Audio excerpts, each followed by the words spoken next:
are welcome to the bottom line Liberia.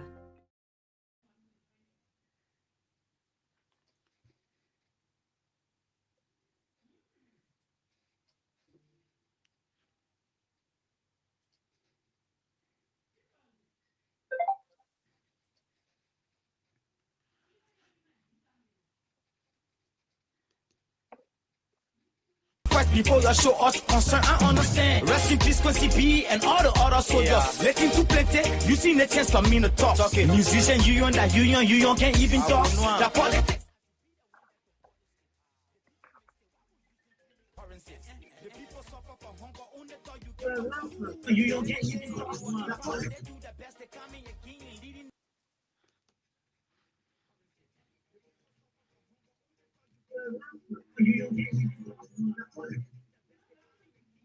Once again, ladies and gentlemen, I want to welcome to the World Liberia. Jamal is my name. Tonight we join my colleague Paul the Lord Play, Mr. Maury Yankubadole, live from Milan, Europe. We'll take a quick musical break and come back, and we will see as we introduce our guys. We'll give them bring them back on the show. So, Paul, take us on with we'll introduce our man. Do you have a chance to bring it back with you, Paul? You are welcome. So, Paul, take us on with we'll introduce our man. Do you have a chance to bring it back with you, Paul?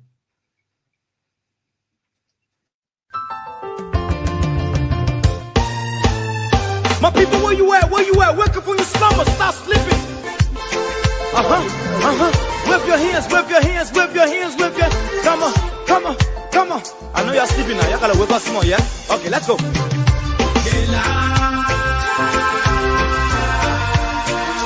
The people fool us, the people lie to us, the government betray us, so much. I said they lie. The people fool us, the people lie to us, the government betray us. They can lie, they can steal, they will not go. I said we tired with their lies, we tired with their promises that led us to all our damages. We tired with that speech they preach indeed, and now unique they deceive us. The thing we saw, it frustrate us. So why did you lie? Why did you steal? Why did you allow the citizens to be? You see, we just tell you that why we vote tell you. But you screw us, you screw us, you use us and later on abuse us. So why? The government should lie. Why? But that's the question that we ask. They lie. The people fool us. The people lie to us. The government betray us. They betray us so much. I said they lie. The people fool us, the people lie to us, the government betray us. They can lie, they can steal, they will not corrupt. No one to trust, my people, no one to hope on. Nobody. My hope that I have been broken. I'm telling you, brother. So where are the schools? Where are the roads? Where are the jobs that they say they could afford? But they're too selfish. The people tired with their rhetoric. People tired, they tired. You see the reason why we ask why the government betray. They have enough of time, but yeah, then instead they delay. People suffer. No work for people crying for hunger. Look at. Your vision and your mission, your intention to the nation, they poor. You got nothing to show. Nothing. So why? The government should lie. Why? But that's the question that we ask. They lie. The people fool us. The people lie to us. The government betray us. They betray us so much. They lie. The people fool us. The people lie to us. The government betray us. They can lie, they can steal, they will not corrupt.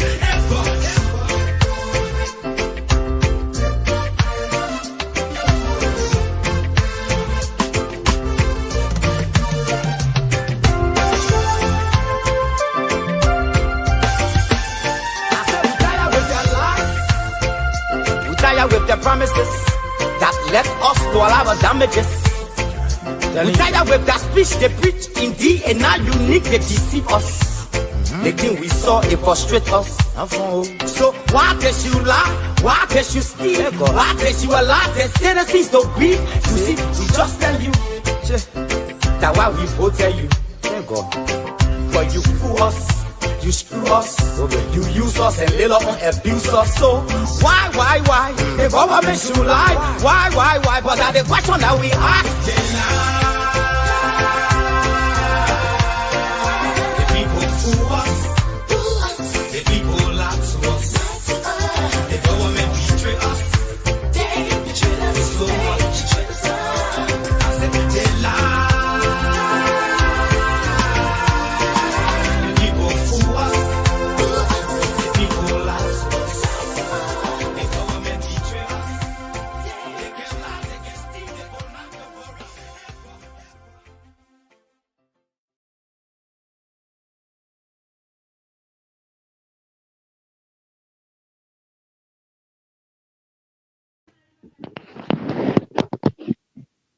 Once again, ladies and gentlemen, I want to say welcome to the bottom line. My name is Jamel, and I want to, this evening, the 18th of November, 2025, want to welcome you again to the Bar Liberia, another edition, Tuesday edition. I want to say a big thank you for wherever you join us.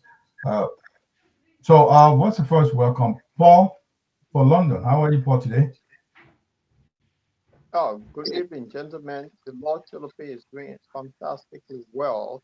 And I want to say it's good to be among the living. And I want to thank the Almighty God for being among the living. Gentlemen, how you all doing?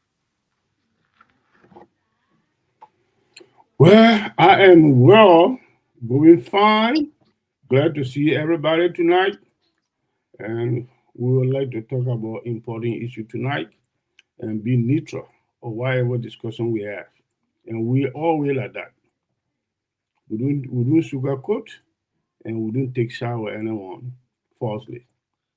All right, thank you very much. Tonight we'll be looking at some issues that made news in Liberia. We'll be looking at Liberian major newspapers. Also, we'll be looking at some international news that made news during the weekend or during the week. And we'll be looking at what's happening with those qualified for the 2026 World Cup in the USA. Today, the African countries that have qualified so far. But now we'll go to our international decks. Mr. Paul will tell us what's on the decks tonight, Paul. Yeah, thank you, Jamal. I want to say thanks to our viewers to kind of share the show because we'll be looking at a lot of things. The interesting thing is we'll be looking at Africa today. The focus will be on Africa. Specifically, we'll be looking at Uganda and Kenya. There is an issue between them regarding the Atlantic, how they call it, the Indian Ocean. And also we'll be looking at Nigeria. Something is happening in Nigeria again. Remember years back, the Boko Haram were able to adopt over 297 girls. Today, another news again, 25 girls were adopted from a secondary comprehensive school, government comprehensive school in Nigeria. And this is alarming. And a few weeks ago, we know that Donald Trump said they were hating Christians and he wanted to go and bomb Nigeria. So we'll be looking at Nigeria tonight. Is Nigeria a safe place while they keep adopting school girls? That's the topic for tonight. So, but we'll start with Kenya and Uganda. It is something that caught my attention. The president of Uganda have come out to say he claimed the Indian Ocean that because they are landlocked country, so they need access to that ocean. And this is the situation that he came up now. He's going after Kenya. So we'll be looking at that. So and then we'll look at who qualify for the World Cup. The countries in Africa that qualify for the World Cup and who go into the playoff. Those are the internationals you'll be looking at before we get to Mama Liberia. So guys, we're going to roll this one here. This is regarding Kenya. I got two video to actually look at, which is quite interesting. And we'll first start with the president of the president of Uganda, what he's saying about the Indian Ocean, that he owned the Indian Ocean, and this will be a problem that Kenya now is reacting to this guy claim. So we'll listen to him and then we can have our view. You see what's happening in the world. War between Russia and this one. Americans are doing this. How will Africa defend itself? If we have got economic integration, it can help with the economy. But how about defense? How do we defend ourselves? The Americans are now saying they want to be superior in land forces, on land. They want to be superior in the air force. They want to be superior at sea, navy. They want to be superior in space. And they have all been to the moon. The Americans have been to the moon, the Russians, the Chinese, the Indians have now gone. You fellows, you are here on Earth. Those fellows are on the moon, looking at you like insects. I don't like to be in that situation. That's why I say, you people, why don't you see how to unite? Because Uganda, even if you wanted to build a navy, how can you build it? We don't have access to the sea. The political organization in Africa is so irrational. Some of the countries have no access to the sea. For economic purposes, but also for defense purposes, you are stuck. How do I export my products? That's why we have got endless discussion with Kenya, then this one stops, then another one comes, then the railway, the pipeline, the what, we discuss. But that ocean belongs to me. Because where is my ocean? I am entitled to that ocean. In future, we are going to have wars. In the future, we're going to have wars. How can you say that you are in a block of flats, that the compound belongs to only the flats on the ground floor, that the compound belongs to the whole block. All the flats are entitled to the compound. Yeah. There's no way you can say. So me, I just watch these people. You are really endangering yourself. How can you have a situation like this? Uganda is landlocked inside here. But where is my ocean? My ocean is the Indian Ocean. So, no, it belongs, really, me. I'm on the top floor of the block. And then you say the compound belongs only the ones on the ground floor. This is madness. So that's why I say, you people, you better unite economically for the sake of prosperity, if you want prosperity. Market. But if you want stability and also strengthen the world, so that you can go and to the moon also, you go to the moon. The ones who have been to the moon are big ones, not small people. The Americans, the Chinese, the Russians, and the Indians now. Our friends, the British, are still here with us. On Earth, they have not gone. They can't go. It's too much. One country can't manage. The French are here with us.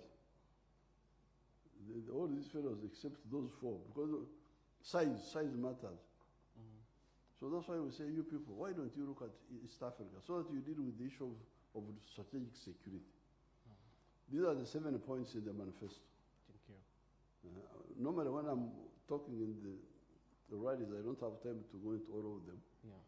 But now that you have invited me, you are the ones who invited me. And you do, once you invite me, you do so at your own risk. It's our pleasure, Your Excellency. I can talk to you for ages until you sleep.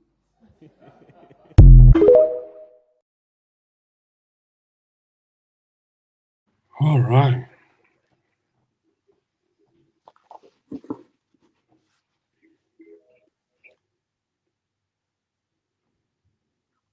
Right.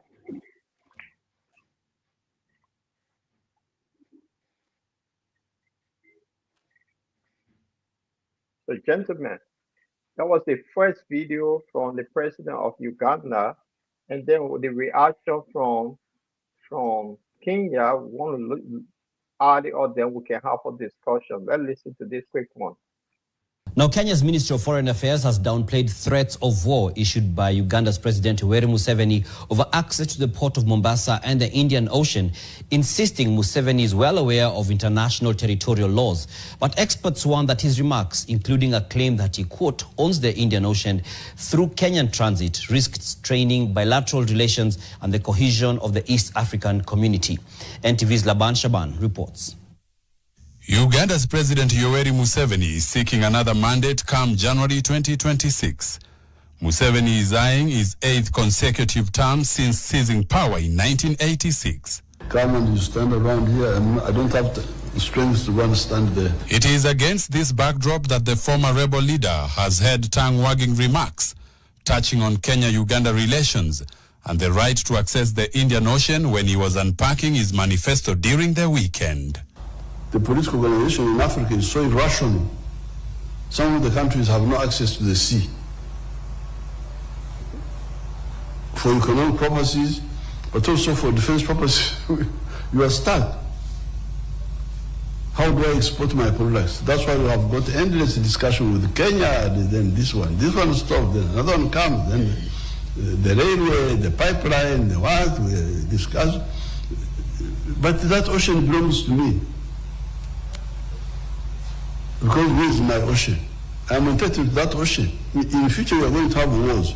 Again, the timing of his remarks, you know, at this time, there are heated campaigns in Uganda. He is seeking for a re-election, which he calls his last term. And could it be that he's speaking to the Ugandans' ears what they want to hear? The Kenyan government has responded to Museveni through the Ministry of Foreign Affairs. I will not comment much on what His Excellency President Museveni said with respect to our oceans, but I believe very much that he does have a fairly great understanding with respect to the nature of our territory and the nature of our rights with respect to our natural resources, and his right with respect to natural resources within Ugandan territory. For the president of Uganda, Yoweri Museveni, to come out at this particular time to specifically hint of a looming war between Uganda and Kenya, to reclaim, or to claim, let me say to claim what he terms as rightfully belonging to the Ugandans, then it becomes quite absurd, and I would call it deeply dangerous. I don't think President Museveni will want to draw Uganda into yet another war soon. And of course, this time now, an international war away from the internal conflicts in Uganda. And I think Ugandans are also aware of this, and history has it that when Uganda waged war against Tanzania in 2 occasions, it suffered most during the War of Mutukula of around 1969-67, and then the Sabasaba War of 1977. Security analysts read Museveni's tone as more than frustration, a reflection of landlocked nations' vulnerabilities in a region where maritime control definitely means leverage. And therefore, the argument perhaps of the landlocked states laying claim that is going against the United Nations law of the sea is subject to rational thinking of many states which are landlocked and have a rallying call. And that is when perhaps it can define conflicts of future. So the future may not be today, it may be after a number of years that are calculated in terms of how the landlocked countries are feeling they are oppressed in terms of the existing international law. Article 125 of United Nations Convention on the Law of the Sea gives landlocked Uganda the right to access the sea and transit through Kenya, while recognizing Kenya's sovereignty over its territory. The details of the transit are agreed through bilateral or regional arrangements between the countries. However, Kenya retains the right to protect its legitimate interest as a transit state. In December 2023, Uganda took Kenya to the East African Court of Justice over restrictions that blocked its state oil company from importing fuel through Mombasa. The dispute, stemming from Uganda's dependence on Kenya for 90% of its refined petroleum, was resolved by March 2024, with the first direct shipment arriving in July last year. This highlights Kenya's role as the region's main transit hub. The intention is not occupation, it's not taking territory.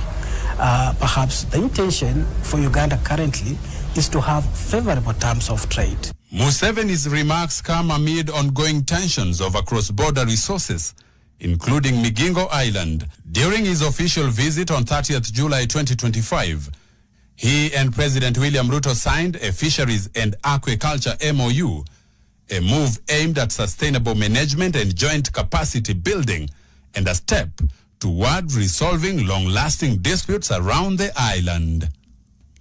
Laban Shaban, NTV. Right. Jamal, Padole, this Yeah. is the situation in the middle, how they call it, in East Africa.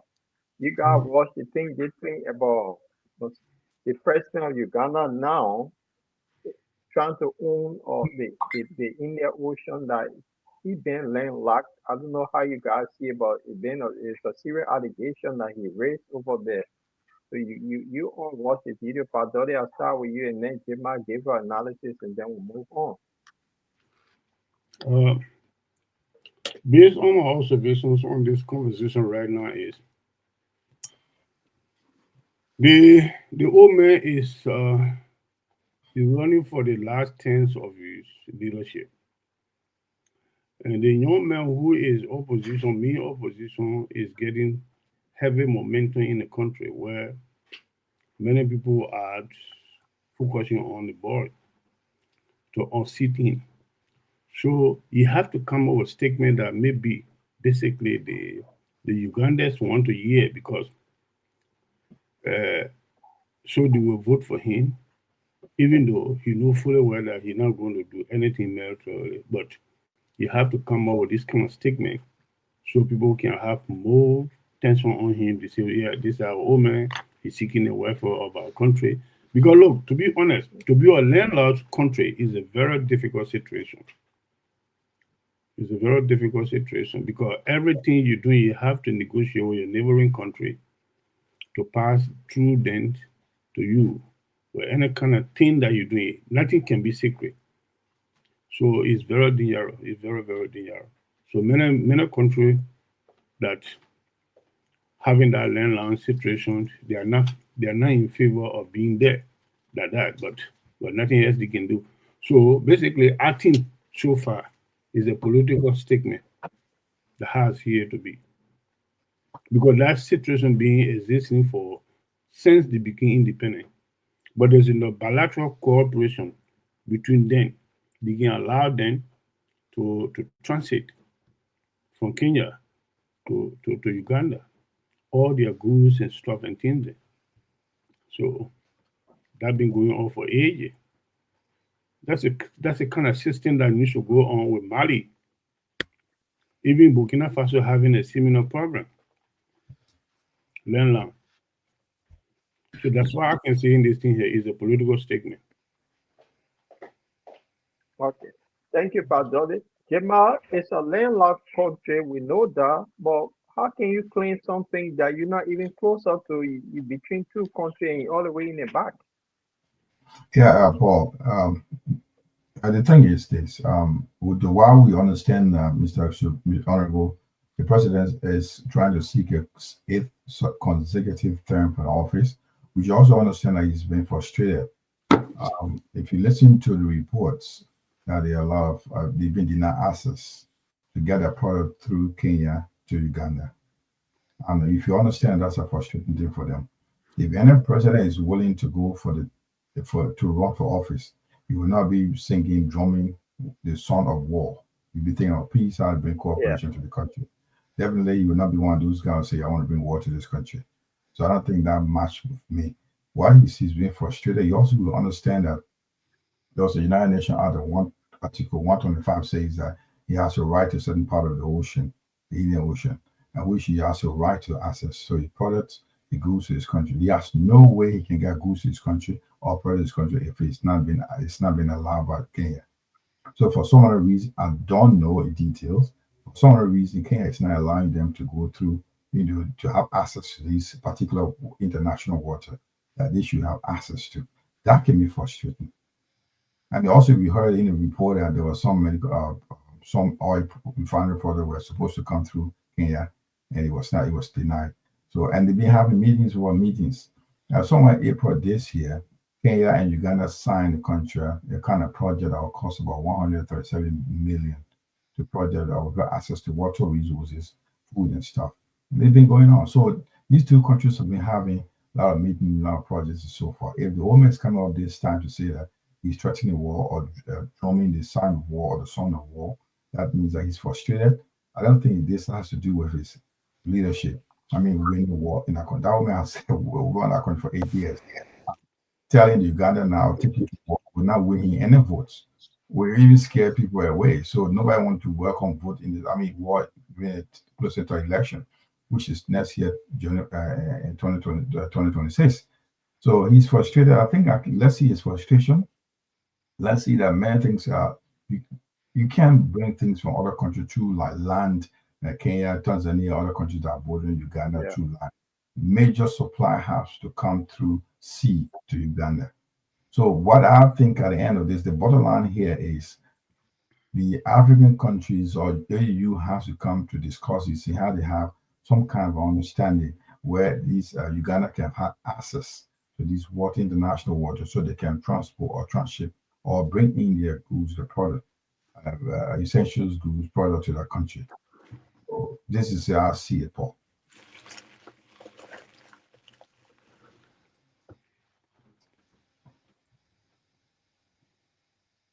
Paul?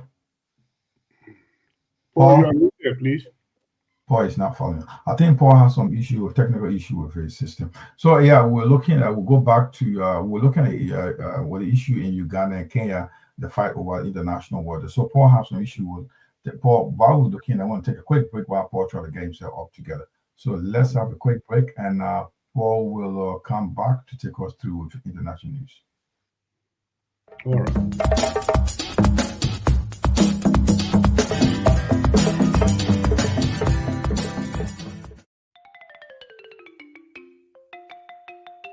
You are welcome to the Bottom Line Liberia. Through trials and tribulations, you have prevailed.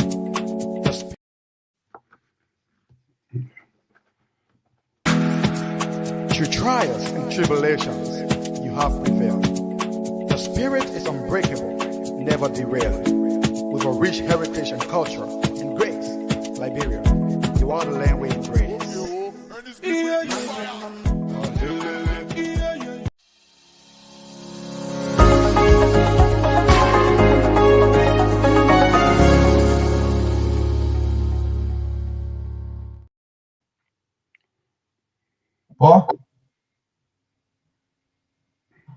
Paul, if you are here, go on. You're live. Paul, you're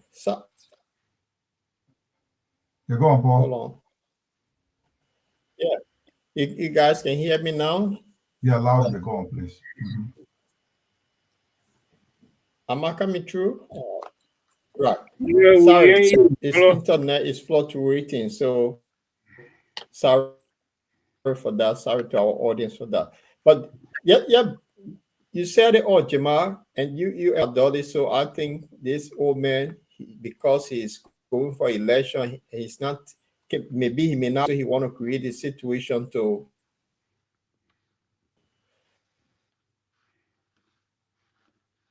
So, but let's go to Nigeria. There's a Nigeria in the morning that 25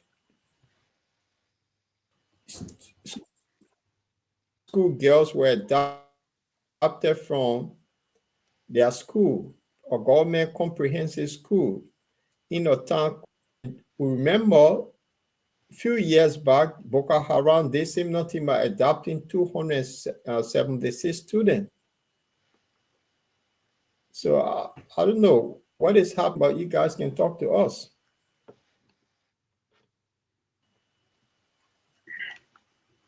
Yeah, Paul, the issue of the Boko Haram in Nigeria is a political creation. Just my system.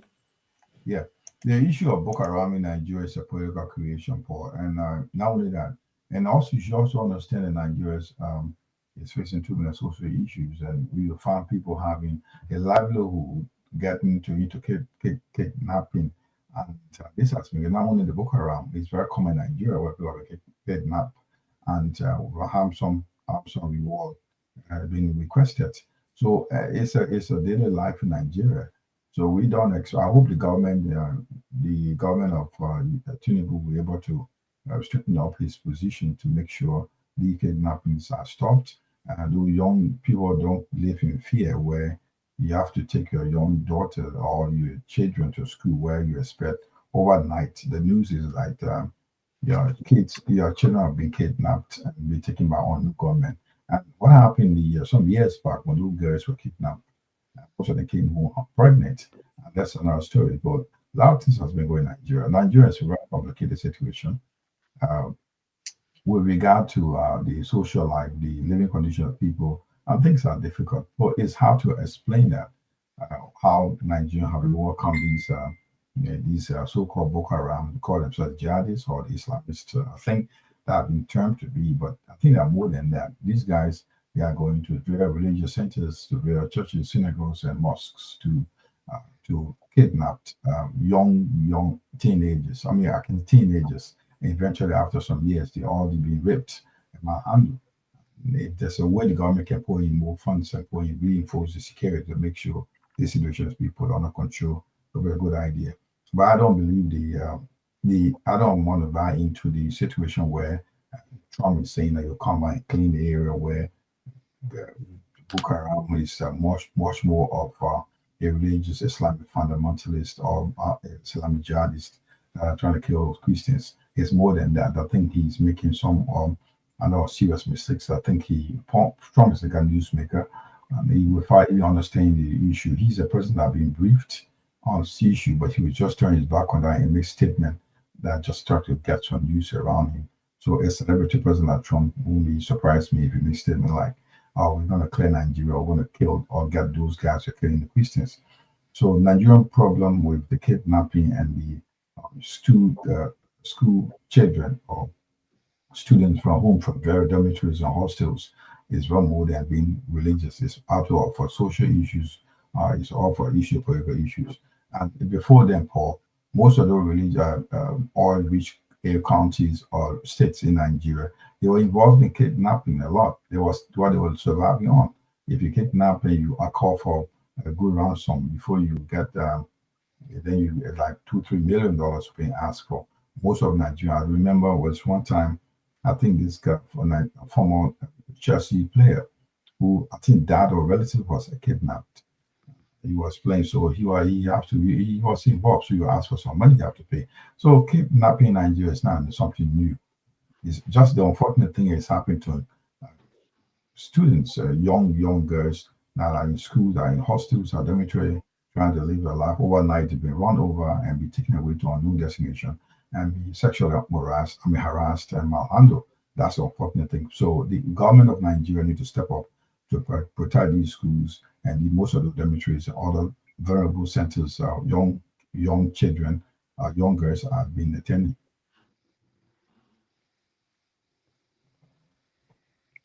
Yeah. So, Fadole, the floor with this. Yeah, from my in a particular Nigeria issue, like what Jimmy just stated, is a complex situation. The kidnapping become the lifestyle of many of these guys in Nigeria, where they get some money from the kidnapping. For the Boko Haram situation, the Boko Haram group as a criminal, the targeting anybody is not about Muslim, it's not about Christian. They are a group of criminals that are doing this act in order to get some funding somewhere. When they kidnap the group of people like that, sometimes the parent then give them money to release them. If those parents don't have money, the children remain with them. They use some of them as their wife and children. You know, some religion person will forcibly have someone child, more especially underage girl, and use them as your wife. So these are the criminals can do that. So every aspect of their activities in that Nigeria, there is a criminal in nature. So from my understanding, on the security point of view, the best way to curtail such an issue is, but it's also difficult to do it because when you allow the citizen to involve providing security, then you are creating a vigilante group. To contain the vigilante group too will be another problem for the sitting administration. So these are the people that can able to curtail this kind of group of gangsters call themselves Boko Haram. But if you arm the vigilante group, What the police said, they said there was a raffle that stormed the government girls' comprehensive school, secondary school in that state. So they have not been identified as Boko Haram. They say few men with guns, with raffle. So it could be another group that came out to copy Boko Haram. Yeah, but you know the reason why I call Boko Haram because that they have done it before. Everybody hear it and they saw it. They done it before. Since the killing of that their leaders, that momentum have come down a bit. But it doesn't mean that deny existing. But you and I know fully well, even the Nigerians that are living in a diaspora like America, UK, and Europe and things, then when they go into Nigeria, they don't make announcement. Because if you make an announcement, I'm coming so time and so they say time, unfortunately for many of them can be kidnapped on the highway and scrape them out of their money. More especially some of their parents or relatives that know about their coming would get these people to set them up. Okay. Yeah, to set them up. Yeah, it's been happening. It's a living story. That is the Nigeria there. Could you imagine, Mr. Chulopy? Before Jamal comes on, don't you think it could be another group that decided, Sam Boko Haram did it, they took over 297 girls. Today they got married to some of them and people have not seen those girls. It could be this copycat group that decided to say, you know what? They took 25 of those girls and their parents may never see them again. Yeah, but sometimes as you said, sometimes it could be, but from my understanding, the information that we've been collecting on Nigeria from time to time for time of memorial is the country is so overcrowded. The unemployment rate is very high. The living life history, when you listen to it, when you hear it, Paul, you will be shocking. In Nigeria, let me just give you a short story. In that country, if you poor, the rich people talking, you don't see a war. You can only stand back and watch them, let them talk their rich stuff. Because sooner you put the money inside, they will ask you, do you have a sense to talk? This is the country we're talking about. So everybody will do anything possible to get money. So that's the problem. So it's a serious matter. So this issue about this kidnapping of these two children, then government will not provide or squat military personnel or police to protect every proper institution, like the school campus and things there. It's not possible. It's not possible for government to Okay. because if you provide Dolly. security for this place, let me just conclude on this. If you provide security for these schools and things there, it can't just be 2 or 3 police officers or military personnel to be there. They can be overrun. So that's what I can say here. Yeah, Paul, on that note, Paul, like you see, the thing is like, it's not about government providing every how do you say that, uniform officer at every entry to every school in Nigeria. There are a lot of institutions. There's a manner we can do it. Most of those well-known established dormitories, run Coventries, run by girls and boys, can be the private security can be reinforced through the school and help them how they can protect themselves. There are many ways you can protect schools or the very institutions. Not only schools, churches, religious centers as well, mosques and all, synagogues can all be protected. If you work with these very institutions, you can work with them in like to ask them how can we protect you against these invaders? How can we protect you against these security against these people? They can come up with a system. I mean, a proposal where the government can work with them to make sure these projects can be funded.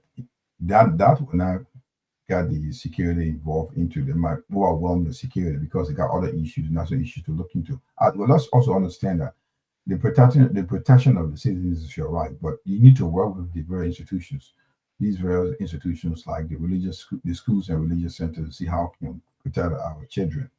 So we're not thinking that the government can put every uniform person, every entrance, every school. No, there's a way that can be done. So, and they need to be protected. This has been going on for years. We talk about hundreds and almost students were kidnapped some years back. And in fact, I can remember the President Obama wife was involved in bringing the Chibok girls, bring back the Chibok girls. That was all the way. It was a big campaign. Some girls were returned, but you know what they brought in? Most of them came in pregnant. Most of them were abused. They want to talk about lifestyle, and they want to live that trauma for the rest of their life. And can this continue? There must be a way forward. I understand that I talk about the social and political situation in the country. We understand most African countries go through that. There are issues of political and social issues that will put pressure on the government. If people can't have money to survive, they don't have any funding. They want their kids going to school. They want food on their table. They can do anything to get money. So how do you arrest your situation? Not just big, but there are other countries that are bigger than Nigeria. They have all the issues. They can do a lot of things around it. They will come to terms of leadership, Paul. Leadership is an issue here in Africa, and it's a serious issue. So if you look into our leadership, the issue is not new to Africa. It's not new to the world. It has happened to other parts of the world as well, but they found a solution to it. One of the information, Mr. Kamara, in terms of private security system, I own private security before in Liberia. The private security law is you don't give a private security a weapon. No, that's what I'm not saying. I'm not saying that. I said they can work with very private institutions as a government to see how they can protect these very institutions. So it's not a weapon. There's a many ways you can protect the schools. Once they know there's security in place and that the people can be trained, there are a lot of ways you can help them. They can't be 100% protected, but there's a way around that if government is involved in helping to protect these very institutions, at least up to 80%, there'll be some security. That's all I'm noticing here. Yeah, I do agree. Sometimes it can be a deterrent to avoid a criminal just easily infiltrate. But nevertheless, those that have those motives of going after people to kidnap them, they go with weapon. Sometimes they go with a security weapon, so it's very dangerous. It's very, very scary situation, Mr. Kamara. It's a very scary situation. And Nigeria is a kind of country, it's a very big country with large populations, with massive unemployment system. You know, to control it is a serious problem. It's a really, really serious problem. You have to involve the community's police system to control some of these Yeah. some of the teasing. Oh, yeah. Yeah, Paul, where we go next? Paul still having some issue. Yeah. Right. Yeah. Okay. Paul, I said, Paul, you still have some issue with your technical issue, right? Yeah. Okay. Paul, can we continue? What's next? We're going to continue. We're going to go to live state guys. Last to I do. Liberia I on the. keep going up and down. I do. Continue. Yeah, I was talking about what we got next. You're talking about what on the international desk, so we can move on to with the bigger news in Liberia.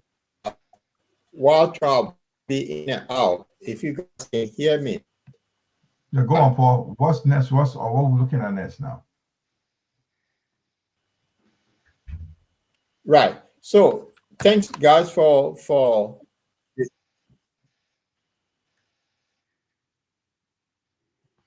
So we just want to quickly talk about the 9 teams that already qualified for COP for 2026 from Africa, and we know it have been increase of the number of African countries participate in the work. So 5 countries from North Africa have qualified. So I don't know which is the country that qualified to play off. You have Egypt, Senegal, South Africa, Ghana, Cape Verde. Cape Verde qualified for the World Cup. Morocco, Africa, Tunisia. Now, Nigeria, the power of knocked out by Democratic Republic of Congo. So Congo now is going to play off. They play off what it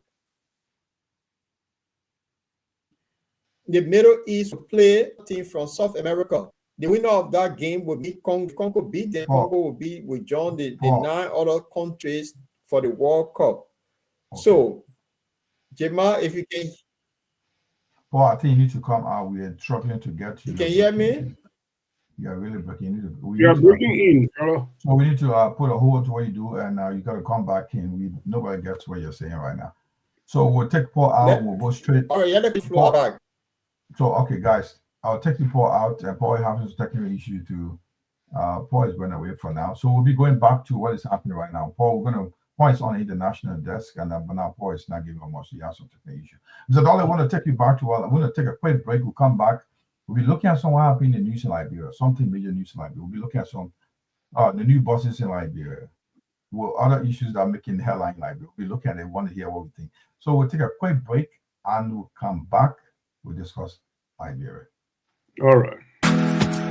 Through trials and tribulations, you have prevailed. The spirit is unbreakable, never derailed. With a rich heritage and culture and grace, Liberia, you are the land we embrace.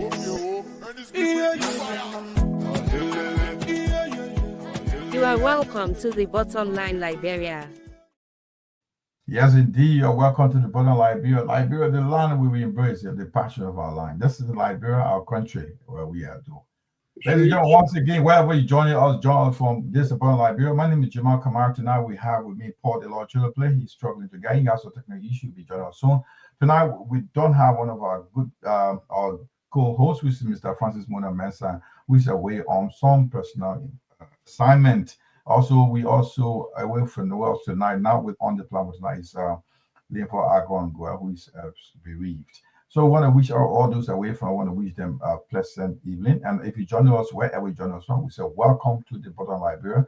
I want to take you through. Now we're going to be looking at what made news for the week. Probably heard is what's happening in Liberia, but we want to take out from what we look at. We see how we talk how we see it. So this time we want to look at the major news in Liberia. First, this is what happened. The president recently will be talking about these buses came to the country now, and there was a noise at the start of the first year. In the middle of the first year of the president first term. I mean, this President Barker term in Liberia, buses came to the country, but a lot of noise about these buses, saying that was kind of refurbished, and there was a bus being parked in Ghana for ages. They didn't want the bus to noise, and the bus was sent back. Now, what a weekend, or last week, the weekend, the bus were 60 buses were expected to the country. I think 16 minutes. So we want to talk about the buses. So we'll be to discuss that tonight. Paul will be joining us later on, Mr. Morris Duke. Mr. Tockley, This is what happened. Let me tell you what we have here tonight. 35 of the system buses have arrived in the country. President Barker, I will show you where at some point the president is on the bus. That picture is taken. Look at it. The paper newspaper said President Barker declared 34 buses empty. That means National Transport Authority. That's the government agency that is responsible for buses or transportation in our country. So that agency been giving 35 buses. We expect 60 to be coming. You can see the president sitting there taking a ride. That's showing up that anybody can ride. So he using a bus to turn around the city, and this is what happened. Mr. Tell me, you were in Liberia before the war. NTA, the National Transport Authority, and has buses running. I think this came somewhere before the NTA was set up as an act, before Doe came to power. So most of us who came to understand what recently one of President Doe, buses were in the country from county to county, from over to other counties. Mr. Dollar, these are the buses. What do you think about this thing? President's coming with 60 buses into the country to go to all parts of the country, like all the counties. They're trying to reach out from Monrovia to link up to others. So what do you think about the buses? And some people were saying that was like, when there's no roads in the country, whatever these buses, they won't even last long, and maintenance of these buses are issue, but we don't have a good road, good network. There are more priority area that you have to prioritize than buses at the moment. What do you buy into those comments? Mr. Dollar first, then Paul will come here. Paul, I thought Paul is okay. Basically, I will add to that comment and also add my own comment on this, because I'm aware that we've been having Monrovia Transport Authorities, MTAs, for ages. Since Samuel Kanyado time, we were having it. Those buses used to travel to the last destination used to be Ganta and Bombay, Kema, those days. But never used to go where the gravel road is because they are low class buses. But this is now a new story in Liberia transport system. This is the one that's been going on for ages. But if I was to be someone to make such a decision or to advise Mr. Barker on this kind of situation, I don't think is something that should be given any priority to. Right now, the priority issue in our country is to make movement easier for our people is road connectivity. We don't have these road connectivities. So Eastern doesn't have a road. Going to western part of the country all the way to Banyama and Kolahu, Foya, no road. Even heavy duty truck, when you go to East in the mosque, where the bus then will go? They will only be circulating around Bummy Hill, Kakata, Banga. That's it. And how long they're going to take? Because we've been experiencing it. Even the past administration, they brought similar buses like that too. I think how many buses was that? Say it was about almost 80 buses and things there. So what happened to them? Where are they? The bigger problem the Liberian people have is maintenance. We don't maintain. Even we spend millions of dollars to construct something, to maintain it on $1 every week, we can't able. That is our bigger problem. So I don't bow down to this. The government is supposed to focus on the road connectivity, save all the road. From Bombay all the way to passing through Kumba to Vahu, that place need to be paved. It is a shorter route to get to Foya. They have not doing anything like that. These are things that you're supposed to focus on. We also need to have at least paved road from Ganta to Kipamos, from Bikana to Riverside to Salo. When we have a paved road in this area, then you can concentrate on having this kind of transfer system to travel everywhere. And you're not supposed to be limited to Monrovia alone. It's supposed to be on a county basis.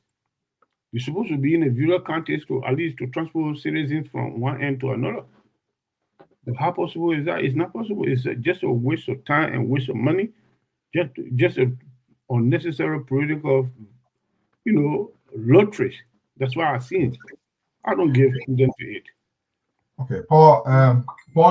Somewhere starting earlier this year, in April, the government of the Unity Left Party government signed a contract.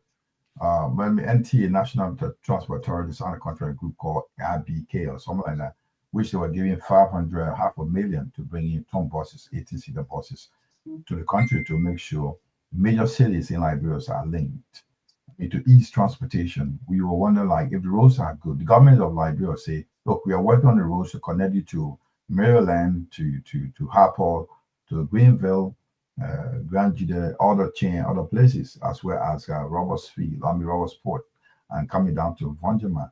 Nearby Omnis was better. You can tell me, can you say that getting NTA, the government transport, which is subsidized prices for common Liberia, is it a bad idea for the government to put a bus from Monrovia to Ganta to Tapita, which may be a good roads right now, to areas that are to Roberts Port, other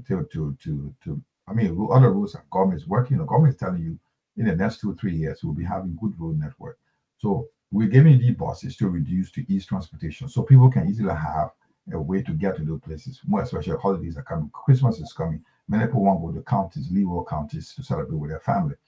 So instead of probably owners will be robbing them, there's a standard price for these people. This is a bad idea. Government putting money into bringing system buses right now. Thank you, Jamal. Look, the thing is, the poverty situation in Liberia is unbearable. So having these buses is all about strong political points. And people have been moving about the cost of transportation in Monrovia alone before we talk about going to the leeward counties. It's a nightmare. So what we're seeing here is there were buses brought in by the previous government.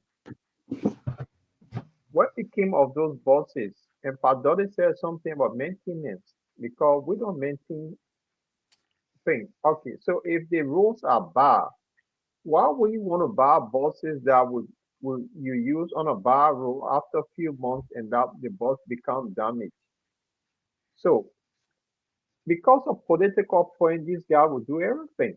But what I could have done if I was in a government to advise that Monrovia have Monserrado County, let's say for example, they have the highest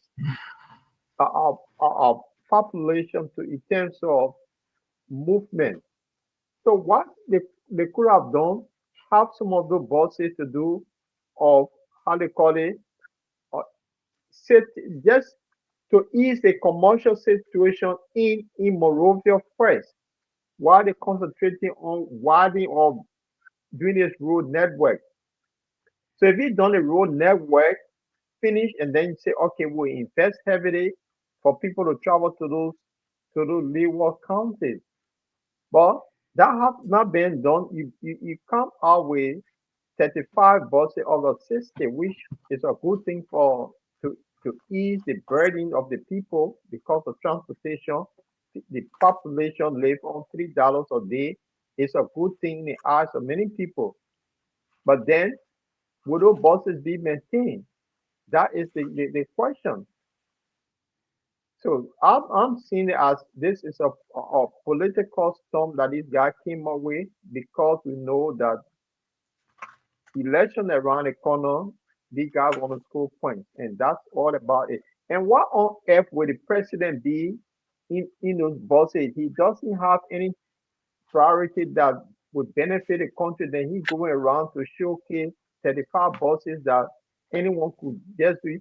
In normal country, those things you don't have president involved in it. If the government have priorities, those are things that they do. Why would he be showing case? I think in one of the things they boo him for being in the buses. So I don't think it's something that they're going to, I mean, it's good for the country, I would say that way. That's it.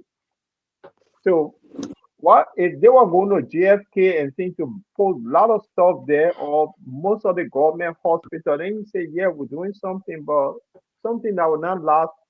And coming July, all those things to break down. I see, because we don't maintain our properties that we have. So I just see as another political point. Right. Okay. Paul, you know very well, Mr. Dollar also here that NTA, the National Transport Authority, is not something new to most of us. It's been around. So you guys are saying it's not worth it. It's not worth it to have buses at this time to plow these very major roads from Monrovia to Robertsport to Ganta to other cities that are nearby that are much better than easy transportation for this festive season for our people. Is that what you're saying? No, the thing is, Jema, I say it's a good thing because the poverty situation in Liberia is too hard. People don't have money to move about. So if you're going to bring something that will be a low cost, the people will buy into it. But the fact here is, you say you're going to do road network. So let's target Bond County. How the people move about in Bond County? Let's connect the local roads in Bond County and put these buses there so the people can move about. Now, if the roads are bad, you need to get special buses that will take those people to those bad roads that you don't have to. After 6 months, they're broken down, you can get it fixed. So they need to look, they need to up the game. So we have seen NTA from India during the Dota. They didn't last long because of the road. George Town, we seen similar buses came. They didn't last long. So what's the strategy behind this? That's the concern of the people. You introduce something to the people, after 6 months, they break down. Then you go and get another one. That's the frustrating part of it. Right. Thank you very much. So, Mr. Dollar, any comment on this before we move to the next topic? Yeah, as I said from onset, that it's not necessary to bring this thing there. We have a major issue on hand that the government need to look into. If they meant to really use the bearing on the citizens of the city, the major hospital we have in a country like JFK, Cattle Hospital, EAWA, Islands, Bushwa Islands clinics, Redemption Hospital, all these places, they're supposed to buy at least each of these hospitals 3 or 4 ambulances and have a call road officers stationing to each of the hospitals to help the citizens with their problem. Instead of buying these NTA buses to put on the street and they're not going to go nowhere. So if they want to provide transport for the people, to help the people, I think that should be one of the priority ones. Before they even talk about buying this thing, as I said initially, the road network is supposed to be connected. Look at my county, which is one county, the district I'm from. The road, What's the district, please? Panther district. Okay. Panther district is completely blocked. Where is which county? In Bon County. That is the district that go all the way to Guinea-Bissau. You pass through Focolès and going all the way to Jowa. Jowa is the last big town of Liberia towards Guinea. So that road is completely cut off. Cut off. So they need to look at all this. And it's a big district. It's a massive district, Panther district. If you look at it in the Liberia map, Bon County map, you will see it. It's one of the biggest districts. Bigger than many of these cocoa districts and this and that and rest of it. Very essential. So they are not looking at all these things then. Going to That's what this was even chunking with Iraq. Okay. Right. Thank you very much, Adol. So, Paul, you said that there was something like the president of Bull recently when you was one of the bosses traveling around to show that, to show Yeah. these bosses. Yeah. I don't understand. They were booing him for because it says people say it's not a priority. I mean, somebody go to bed hungry every day and then you can't showcase boss, they will get angry with you. That's what happened. Right. Okay. Quickly, guys, thank you very much. I want to move to another topic in the news tonight that we're talking about. This is something Liberia don't talk much about it because we're not being informed. It's something that has to do with the how much money we are losing to if we give monopoly to big companies. Monopoly means give them equal right. Nobody else come to the country when they do it. And this is going to do with the AML. Paul will tell us a little bit what AML stands for and why they call ArcelorMittal Liberia. This is the story. It was reported recently in the Daily Observer newspaper. We want to talk a little bit about it. Paul, let me see what we got here. Now, Paul, gentlemen, this is it. They said, I was just going to break down how much does Liberia has lost, or how much revenue Liberia has lost on our AML's monopoly. That's ArcelorMittal Liberia monopoly. That means Liberia has lost billions of dollars, giving only right to this company to operate in the country in terms of railroads. So, gentlemen, tell me, I'm not going to look into the detail right now.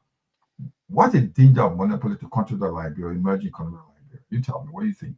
Mr. Dolly, you tell me what Paul is trying to get on. Yeah.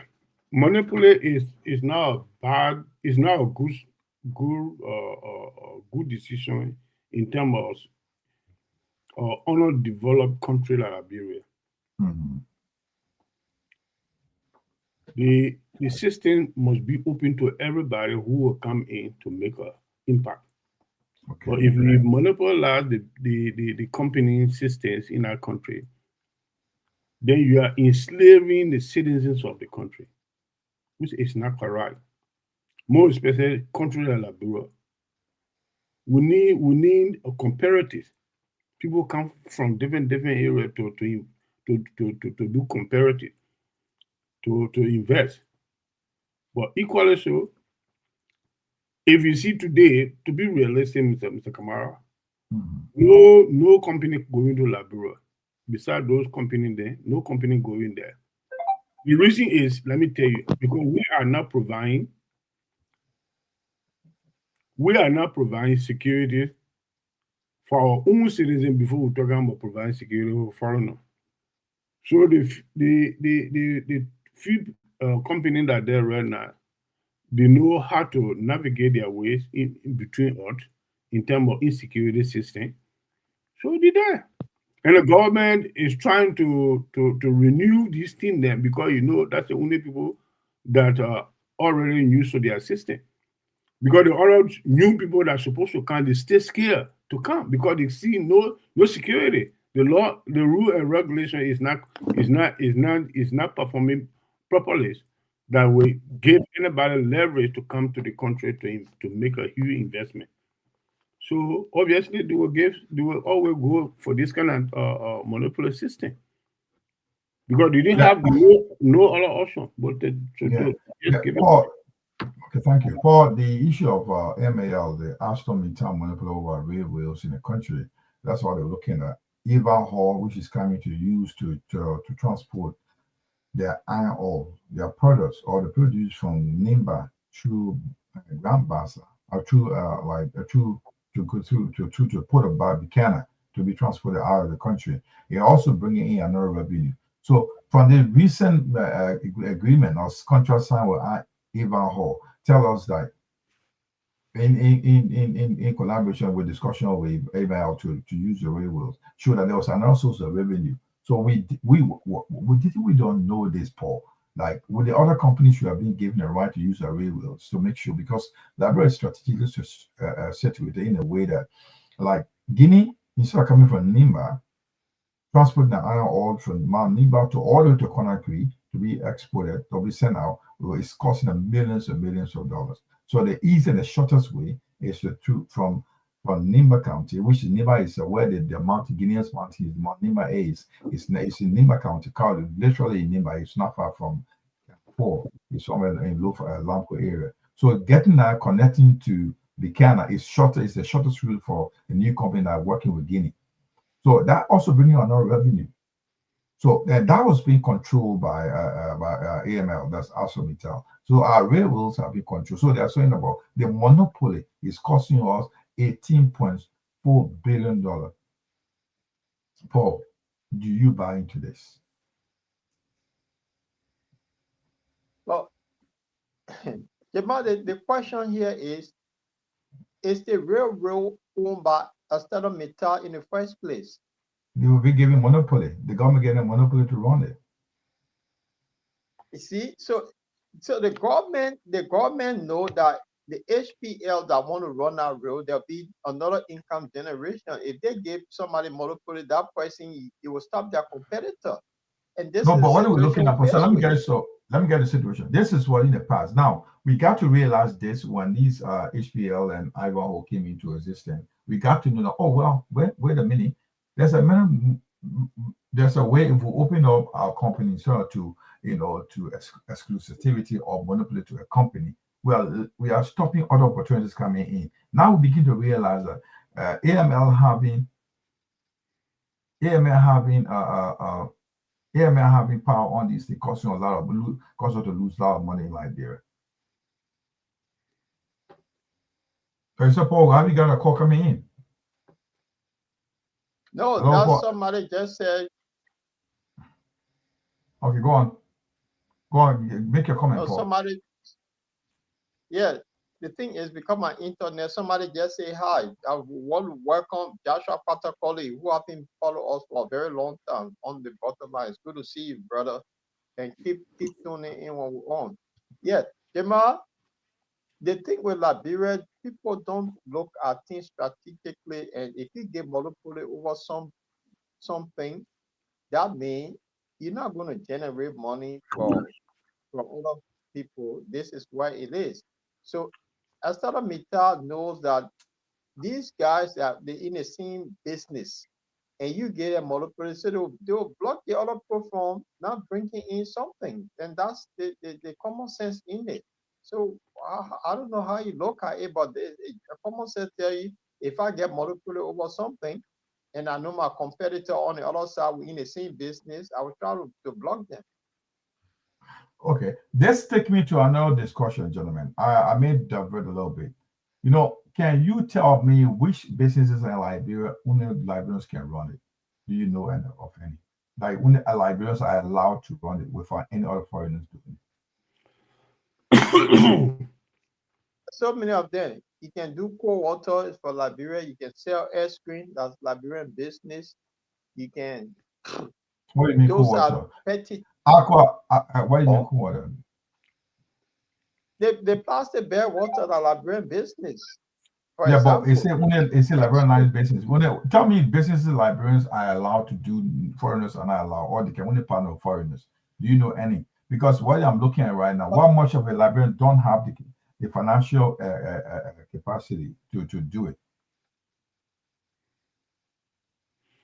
So Go on, Mr. Dolly. Go on. No, what I'm trying to raise argument, the point I want to raise, gentlemen, is this, and now I want to put you in the seat that you'll be happy to argue. We all need to put this through.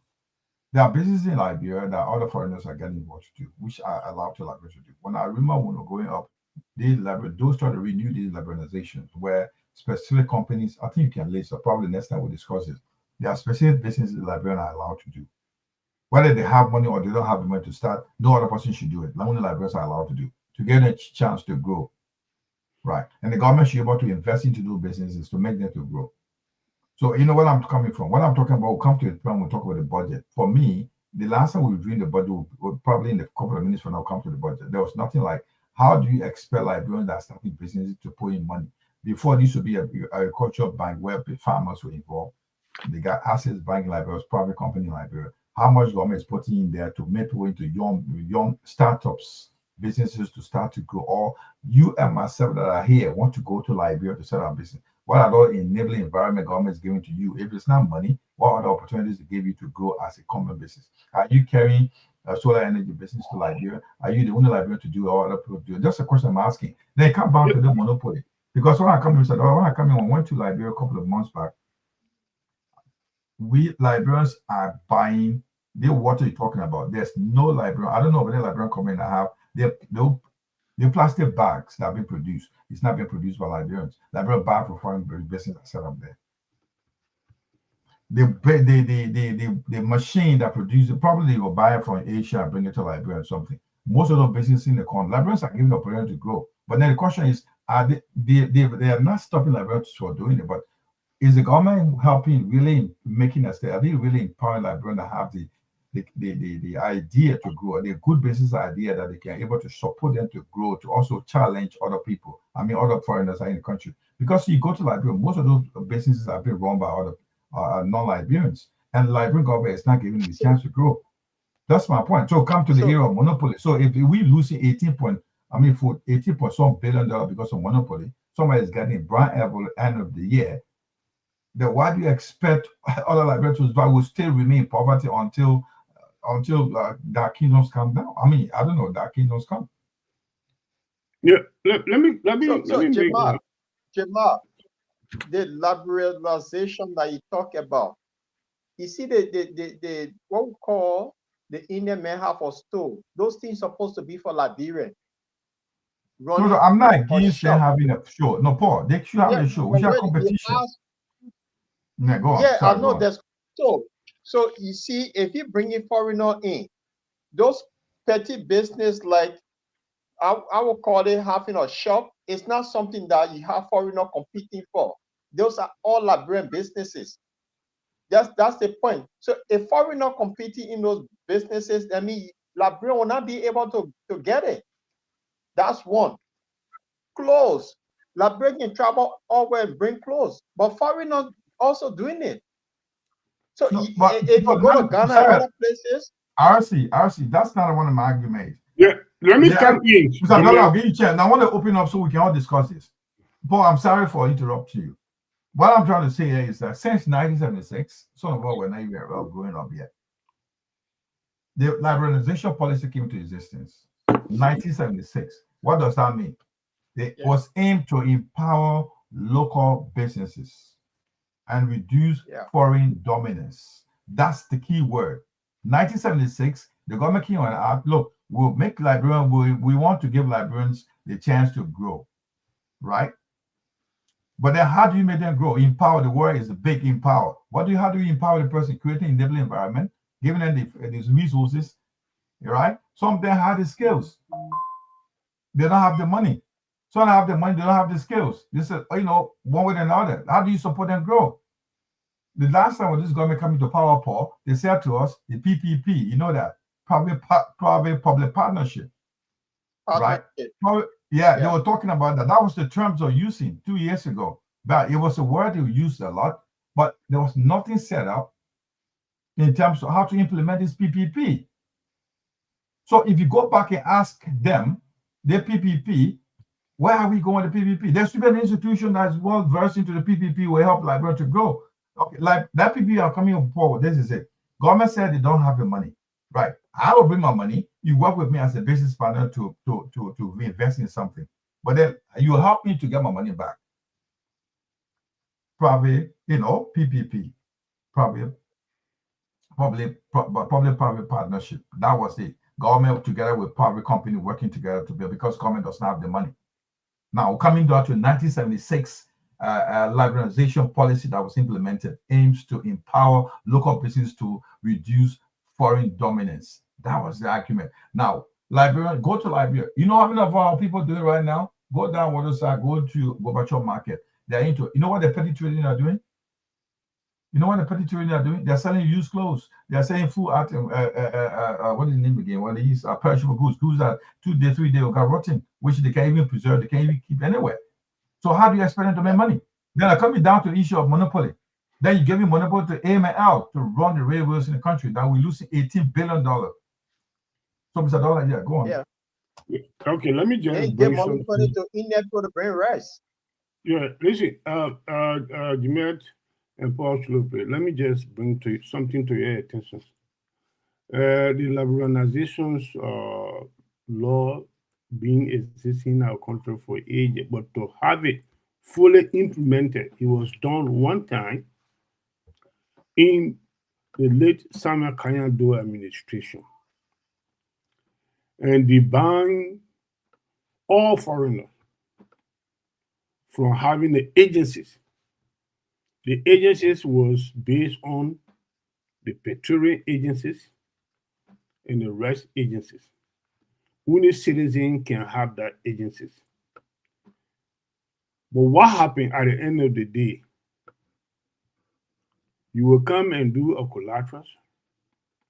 They will give you the chance to get something. You will supply the foreigners with it, because some of the Lebanese and the Lebanese people as a whole at that time were having a petrol station, but they were not having the right to have agencies to go and get high quantities of petroleum from the oil refinery. It was done by the citizen. You know what the citizen did? Along with some of the PRC members, they abused it. They abused it heavily until some of them would chase out of the country to get them to take their property from them. So this is some of the problem that we've been having. Are we really serious?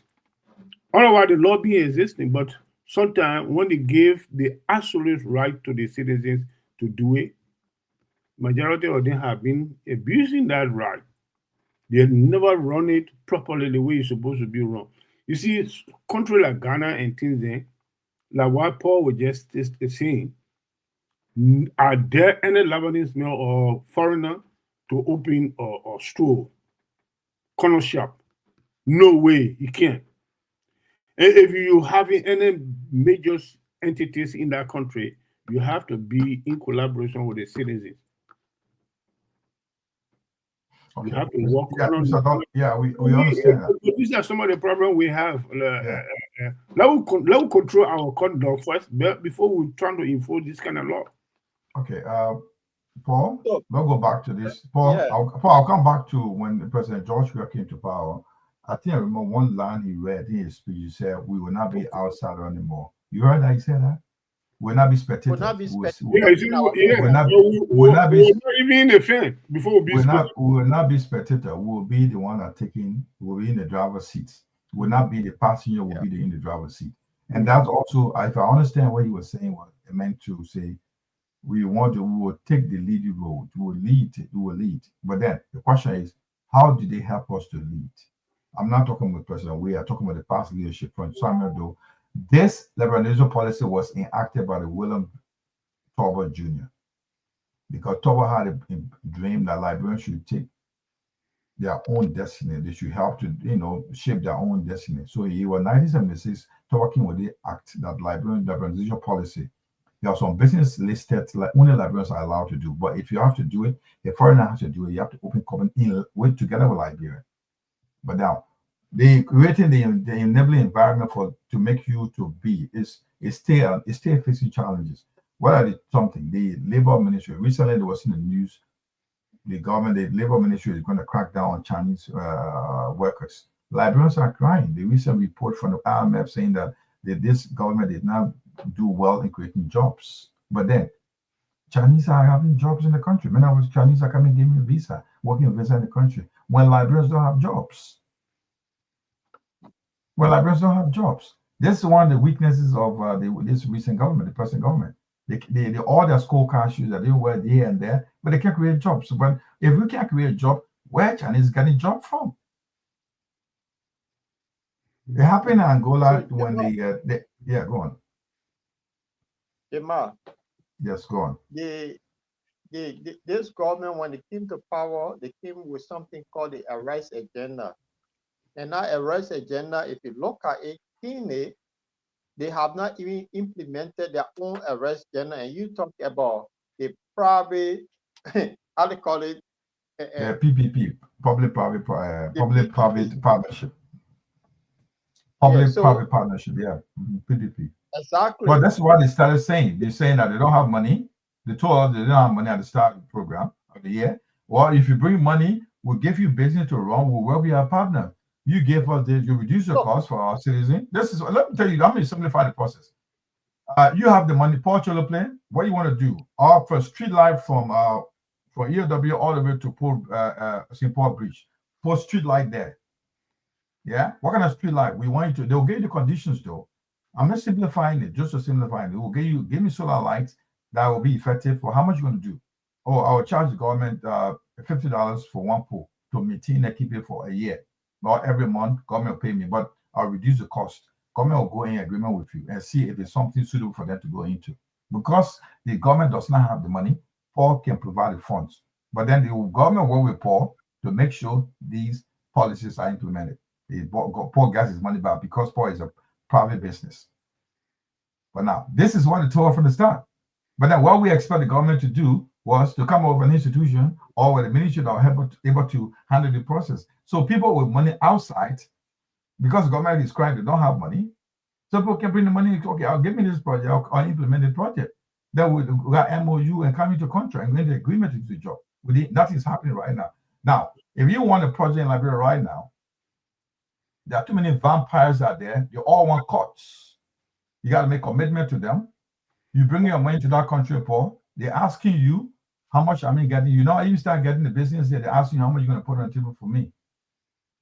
I mean, this has been going on for ages, and they want money. And I'm bringing my money to the country. You're telling me, I think I heard it somewhere in the news, like there was a company have to withdraw because when they went to Liberia, they were putting up $1-2 million. I'll probably next show I'll bring the story.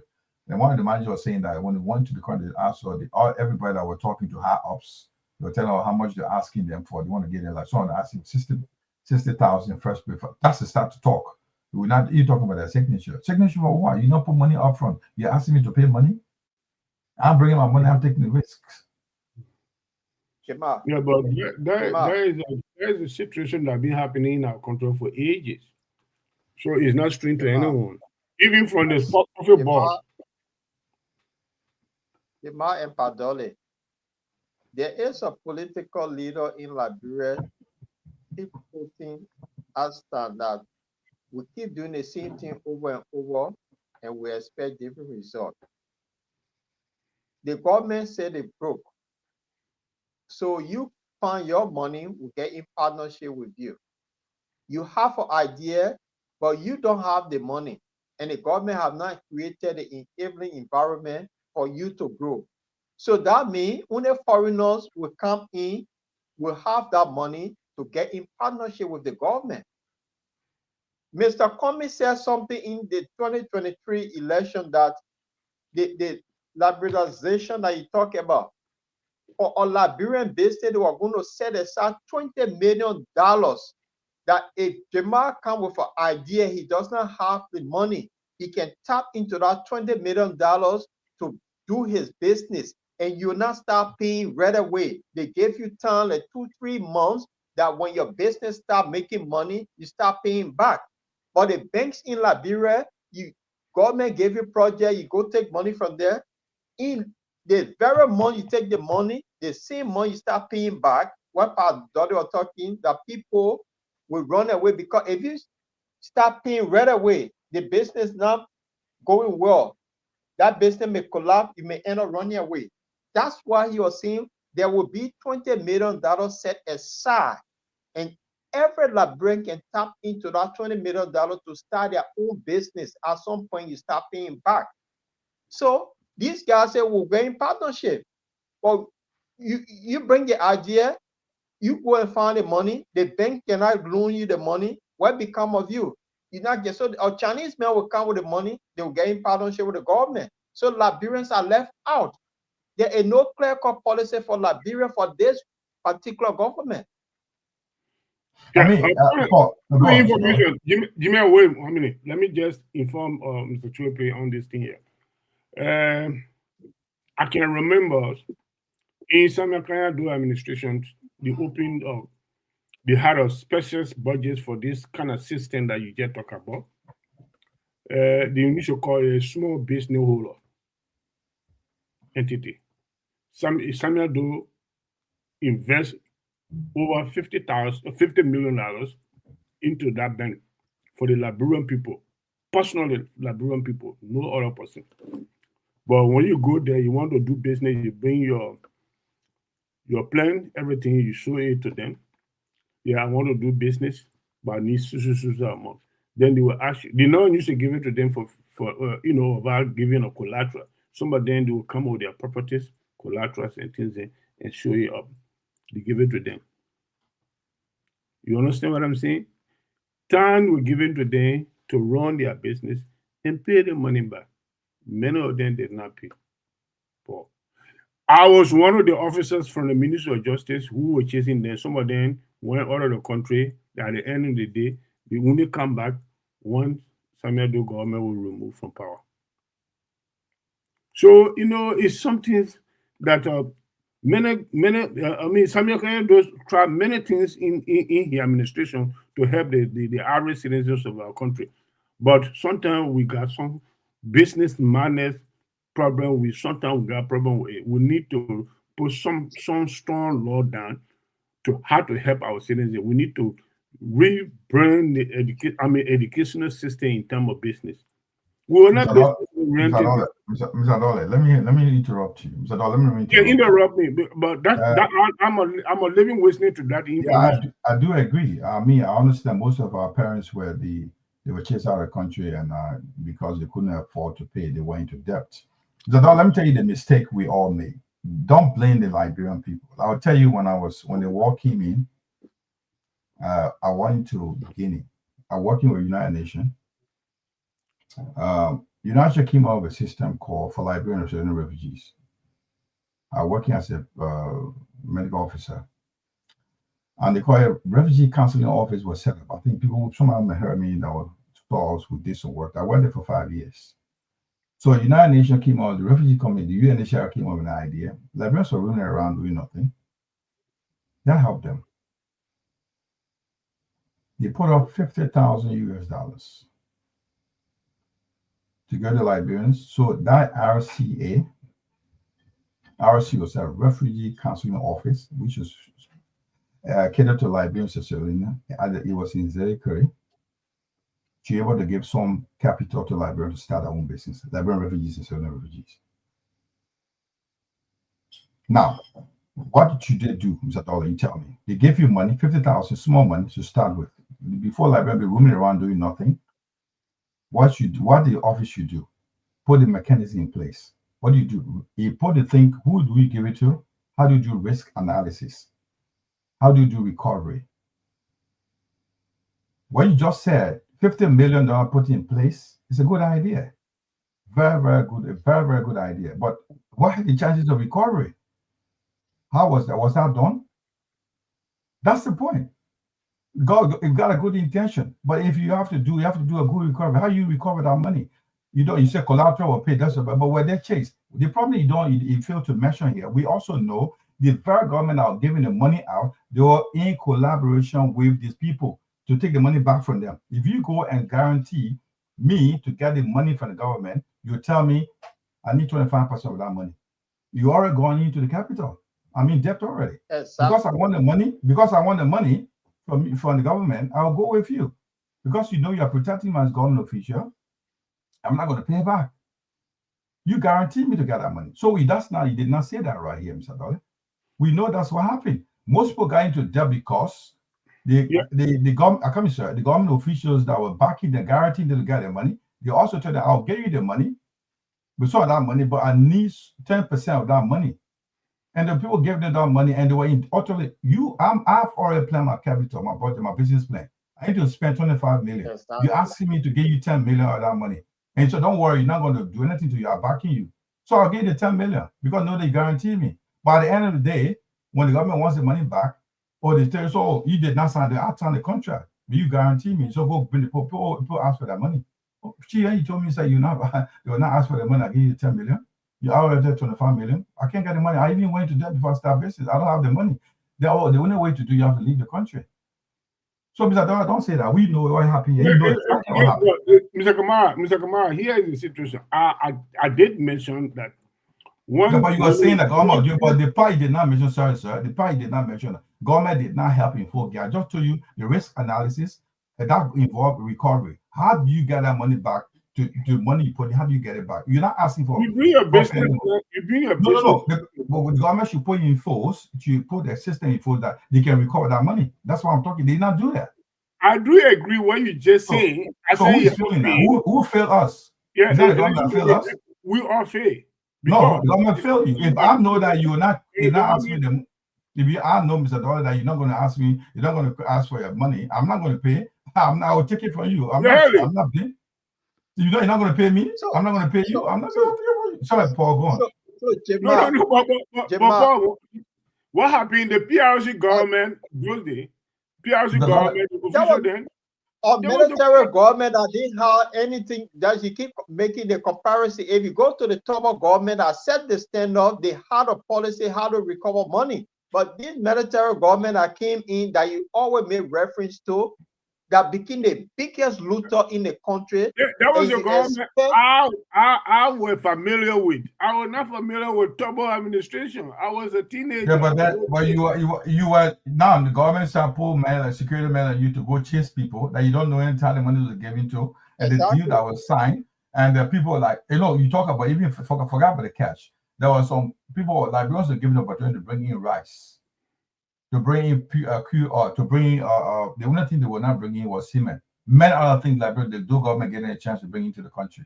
But now, who were those that were giving them the authorities? The military officers. Military officers were the guarantor, Paul, to the programs. They will go and sign for you. He said, go tell the chief, I will guarantee you. They will guarantee you, Paul, if you take that money from the agency. No common man was going to get the agency, except if you're not recommended or referred by a top military officer. We know the story. So when you go there, you get the 25 million from the government upon the recommendation of the top military officer in the PRC government. Then after some time, the government says, oh, we want our money back. We'll get 2 years period. You're not paying our money. Or the mail call you cheap. The people say they want the money. Over say, get the money. But you tell me 10 million from the money. How I get the money back? This is what happened to us. So Mr. Dollar, you need to clarify this thing. We know what happened. We know that the system was not put in place. This is why we are saying this, please. The liberalization policy that were introduced in 1976 by Willie R. Tober Jr. It had a good intention, but it has challenges. But it's not being enforced. Paul, the system has not been enforced. We have came and told us we're not going to be passenger, right? We're not going to be spectators anymore. But they tell me if I'm not going to be spectator, you're going to give me the Jesuit. You're going to teach me how to drive and earn my own money. If I'm going to say, oh, and I'll be on the front seat. They just talk these things. They don't implement it. They're telling me the Liberians have to put in food. The government is not helping us. They need to put a system in place. Well, you just told her right now, if you go to Ghana would not let this thing happen. Nigeria as well. But they got a system in place. If you don't pay the money, you're being dragged to court. If you know one person, two persons, look what I was telling Paul before the start of the show. I may not understand why President Barker is sacking most of the ministers. But he's on record for you don't mess about. So you know very well that if you get to that job, you will lose your job. So you're there, you must behave. Whatever reason he's sacking you, he's getting you out. Unlike George Weah, when a couple of top ministers were there for 6 years or over, and people were calling him to sack them, he didn't sack them. So this is system. So we need to get this thing clear here. It's not like because we want to talk about this government was good, we Liberians were not messing. If I'm not being managed, I don't care. Just gonna go on for some. Jamal, I was trying to say something paradoxically with the PRC thing. I said there was a leader in Liberia who said to look at the thing, just set 20 million aside from taxpayer money and give that 20 million to small businesses. So you don't tell them to pay back, you get them the money today, then you say the end of the month start paying. You know, it's not possible. The business have to pick up at some point. Then they can start paying back that money. You give them that leeway. So they must adjust everything that, okay, I got 6 months or 5 months to start paying back. But you go to Access Bank that Ellen Johnson brought into the country. You get $300 from Access Bank to open cold water business. The end of that month, you get it, you start paying what? 4% of that money right away, and your business have not sold anything. Then you expect that business to survive? No. That's why in Ghana, on top of that, the mistake they're doing, apart from giving that $400 or US dollars, they're not teaching you how to help you keep your money together. If you have challenges, Exactly. who supports you? Like for instance, the bank will give you money. The bank only interested in your payback, but bank is not helping you how to manage to support you to manage. Some people got a business idea but don't know how to manage. If you want me to get your money, Exactly. but help me to put me in place. So if I mean, look at Paul, you give me $400. So I don't miss. My son or my daughter falls sick with malaria, or the so-called typhoid. I got And you money take money waiting for from me. you. Where I will keep it? No, and my daughter lying in the hospital, people asking for money, cleaning, they want your money. I got 400. What will I do? I will not spend it. Of course, I will spend it. So the thing is, like, they not only those money lenders, not only giving the money, there must be a way that they can support our Liberian businesses how to grow, Paul. How to grow. Yeah. Which I agree with you And because manage, yeah. the Access Bank has similar to Jamal. When they knew that people were taking money and they were running away, they came up with a thing. They had a workshop, and that workshop to educate people how to run your own business.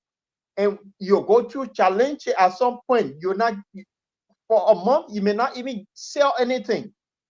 So if you get a person the understanding of how business works and you give them enough time that will start paying back, if you don't even make the interest payment high, make it low that the person can afford. So all of these things need to be put in place. Now you're talking about this guy that came up with a private partner ownership. Bet you say you want to do cleaning work in Liberia to do the street, then you have the idea, but you don't have the money. The government not even have money aside to say, look, let's help Liberian businesses grow. But they tell you, say, you go to Echo Bank, yeah, they give you money. When you start a business, after 5 years, they will start paying you back. Liberia not go nowhere. So it means the Chinese and the Indians, the Lebanese will come in with that money, they will give it to them. So this is where we are. It's a serious challenge. Anyway. But to you guys now, you Jimmy and Paul, what do you think that the government need to do now? We just told you, Mr. Dollar. We just told you. You cannot give somebody money, you don't help the person how to recover. You know what they call risk analysis. If you want to give you money, there are challenges with Paul just say you're going to face. How do you deal with those challenges? First is the person may not have an issue. The person got no other means of surviving. That's the only way depending on is the money you give them. They got nowhere to buy food for the kids. They got nowhere to pay school fees for the child or the children. So how do you get the extra money on the side to help this one? The only money they have is the capital they give them to run business. When the child falls sick, what happened? They'll go into that money. You need to stop that. How to avoid that? They're dipping into the business money. That's one. Second, how do you keep your money, the finances? How do you call it? How do you put a financial record together? Well, how much you buy today, how much you sell in a common Liberian where you don't have to be a high school graduate. How to teach our people to keep their money together? Those are the difficult problems, Mr. Dollar, we have here. There'll be a time that there'll be no sale. How do you overcome those period of time? And on top of that, get a grace period. Not you get the money today, tomorrow you start paying. Get at least good number of time to grow before they start paying money, and the interest should be very, very small. If you want to help them, don't get them like 20% interest. You get them from 400 and pay 20% interest. What the hell is that? Do you expect them to survive? Thank you very much. But what I think, from my understanding, is this: if you are going to the government to say, "I'm going to borrow money from the government to do business," you have your business plan. Yeah, correct. Isn't it? Correct. You should be. Yeah, the government asks you anyway. Yeah, you have your business plan. You know what kind of business you're going to run into because you have already done your feasibility study to know what kind of business will be good for you. So the amount that will cover up that to keep you going doing the business, you're supposed to know it before you go to the people to take their money. Not journalists. No, not all cases. Mr. Dodd, let me tell you something here. You can tell if you want to support people, you can tell them, look, come up with a business idea. We got people sitting together here. They will develop your business idea to let you know it can sound a good business idea. It may not be a profitable business idea. It can sound like a good business, but it may not be a profitable business. It's not something you can sustain. I'm telling you. So people are experts who know it. When you tell them, I want to do this thing, they must okay, bring an idea. They'll keep asking you. You may not be that educated to do business plan. You don't have money to pay for to do business plan. But the government should have an institution where people are trained. They know what to do. They will ask you, what do you want to do? I want to do this. How much you expect to spend? What do you want to do? They're all necessary questions to ask you. Therefore, they tell you to advise you, no, this seems not to be a good idea. First, you must know what you're going to buy. Do you have the market for it? And not only the market, do you have the time to manage it? If you don't know how to manage it, do you have the skill to manage it? Well, how can we help you to train you to manage this business? And apart from that, what your personal expenses do you have to deal with? Apart from the business, what are the other financial challenges you have? There are things they have to ask. You don't have to write a business plan.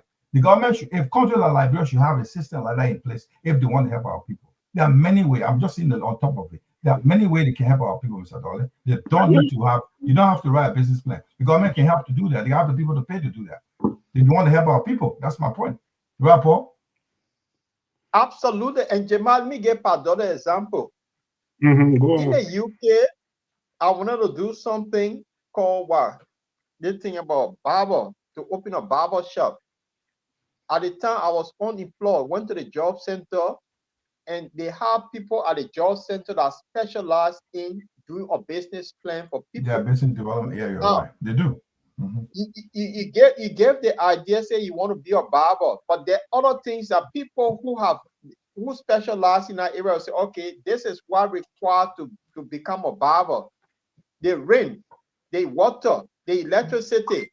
They will lay everything down, how much you're going to pay every month, and who will be your clientele that you'll be dealing with. What are the market? Who are this your target audience that you get? If that person tell you, say, look, all of these things, if you don't have them, this business will not work, it will not be viable for you. So look at something else to do. They will advise you. So if you have places like that in Liberia where you get that, maybe Ministry of Commerce may have somebody there to get advise people on business, how to go about doing it. It's a special team that will tell you, say, oh, this business you want to do, all of these factors will take it into consideration. Then it will tell you, say, this is the money that you take and how much you generate from this money and to be able to pay us back at the end of the month. So there are a lot of things that is lacking. If you don't tell the people, they don't know. Now you gave them the money, the person bought the Docaflare now selling, you behind the person to pay back, they run away from you. The next thing they go sit down in Ghana because they can't afford, because you didn't teach them. That's the situation. So they have to be proactive. So are you simply saying that the government need to introduce something they call Citizen Advice Department or Citizen Advice Bureau? Like Mr. Dollar, it don't necessarily have to be Citizen Advice Bureau, but they have the business entity to help Liberian businesses grow, because we won't compare ourselves to Ghana, Nigeria, and other places where citizens get into business, they don't go broke, they start being what we call middle class. You have to teach them. If you just joined us, this is Bola Liberia coming to you live from Europe. We're discussing Liberia here tonight. If you watch the news, the newspaper dealers ever on our screen right now, how much revenue Liberia has lost on our AML's monopoly. That's Astor Metal Liberia's monopoly. The thing is, we are digressing to Liberian-owned businesses, why this monopoly has affected Liberian people, more especially like our economy. Paul, Liberia should not be encouraging monopoly. That's the first and foremost. We need other people to be liberal. No, because we want to grow. If you do monopoly, one person control everything. And what happens when that happens? Then there's no competition. Absolutely. There's no competition. There's no competition. Jamal, I'll tell you something. Pig feet that we eat in Liberia. Pig feet. Listen to this. There's only one person. This guy is in his own Ken Johnson Road. He get it from Sweden and take it. Nobody else can bring it in our country. So he does not have competitors. No. So that means this. Yeah, that's good. Because if you got competitor, it help with the price. Because Liberia can afford, like what happening now, got three major telecom communications private service provider. What they can control the price. If you do monopoly, they control the price for our people. People can afford. That's what we're talking here. I don't know why should we encourage monopoly in Liberia, business model. I don't know why should they help. It does not help us at all. I don't support it. I don't support monopolies because it's enslaved your citizens in the country. It's an enslavement. So I don't support it at all. There should be on comparatives. Yeah, what we are saying here, you were asking if you have sales in Brio. We are not saying that. What we're trying to say here, of course, it could be in different form and shape. Liberia have too many institutions. You got business registry, they have Ministry of Commerce, they have Ministry of Finance, they have other business institutions. They got LRA. They can work together to come a way how they can support Liberian businesses. They got Liberian business chambers. They got many ways that all they can come. Liberians are very good at setting up their own kind of institutions, but we are very good at setting up institutions. But we're not good at implementing things. We're not good being physical. We would like to put on paper and go make noise, but to do it physically, we don't want to do. We have too many advocacy groups in Liberia. Then practically businesses that will come up with a good solution. Let's agree that a lot of young people there that even have an idea, or people that have an idea to do business, but don't know how to develop it. There must be an institution that have to develop it because we want it to grow. You talk about, okay, the business government will say to you, before you come to this institution, before you come, bring a business plan. Yeah, of course you can do something with our business plan. Don't do a beautiful business plan through AI and can give it to you. But somebody should be there to go through it. Because AI can do anything for you. Can't business plan do everything for you, but that's not it. People are experienced, they will tell you, they will go through that your paper, they will that paper and tell you, practically explain to you how you're going to make this. You will know that it was AI presenter or AI creator, you will know. But people are experienced will do it. They will tell you. Now, but what we need to do in Liberia is this. We need to support the liberalization policy that was created in 1976. Now, whenever a month, they're telling us we're not going to be spectators, we will be the main actors. But how do you say that? How do you support that with action? We want you to support that with action. This is what we are saying here. Stop the monopoly in Liberia. Stop monopoly. It's not helping us. It's not helping us. People can't afford you giving somebody to decide price because you are getting kickback from the person. You get a kickback, brown envelope from the person. You can't help us. You're not helping us at all. You're going to make us poor. Yes, not. But you know, every time you come out with this statement, you say, we cannot be spectator in our own country. Because when the young man became president, even to allow the people in the fence before you be spectator, you were not. Permission was not given to people to even be in a fence before you talk about somebody will be spectator. So that was just a political lottery. So okay. Yeah, he didn't even know the meaning of that statement that he made. Because if he knew the meaning of that statement, he said that day, he could have implemented it to the fullest, but he didn't know the meaning. So, but don't forget about that thing because he has passed. I believe that the Liberian people will not even bring him back into leadership anymore. Let him remain being a football, what they call it, things they in everywhere in the world. That's the best place he can be. Thank you very much. We'll take a quick break and we'll come back and we'll tell you what is on the screen. 1.2 billion, the stay at discussion Liberia. Paul will go through this budget again, tell us something we did not talk about the last time. Paul picked on that last time. Paul is going to tell us what we mixed the last time we talked about this budget. We'll take a quick break and come back. This will be our last topic tonight. And then we'll say thank you to all those who joined us from Jala TV, Borderline Liberia, YouTube link, Facebook, and wherever you join us. If it's your first time coming to Borderline, so welcome, be part of us. We come here every Tuesdays and Friday, Liberian time, 7 o'clock, UK time, 8 o'clock, Central European time, 9 o'clock. And we discuss Liberia. It's our passion to discuss Liberia. We want you to be part of it. You always have the right to share your thoughts. We'll discuss it if you have the time. We'll take a quick break. We'll come back. We'll discuss what is on the screen. Liberia, US $1.2 billion budget. Something we miss. It's a sparks debate. So Paul will tell us what did he see, I did not see, so I did not see. Take a quick break, come back.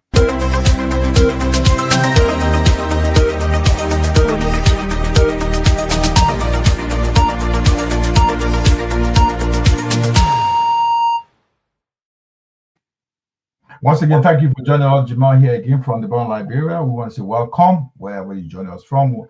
You know, the big thing happened last week. The president of the finance minister, just to make it short, came out big up news like Liberia 1.2 billion threshold, our physical threshold.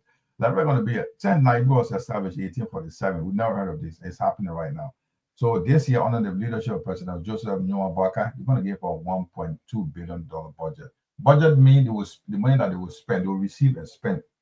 So A lot of noise has been done noise out there about this budget. The people said that it was a trash. People say it was a bluffing. Some people say, and then probably the minister meant something. He he had. He said they always had the private say.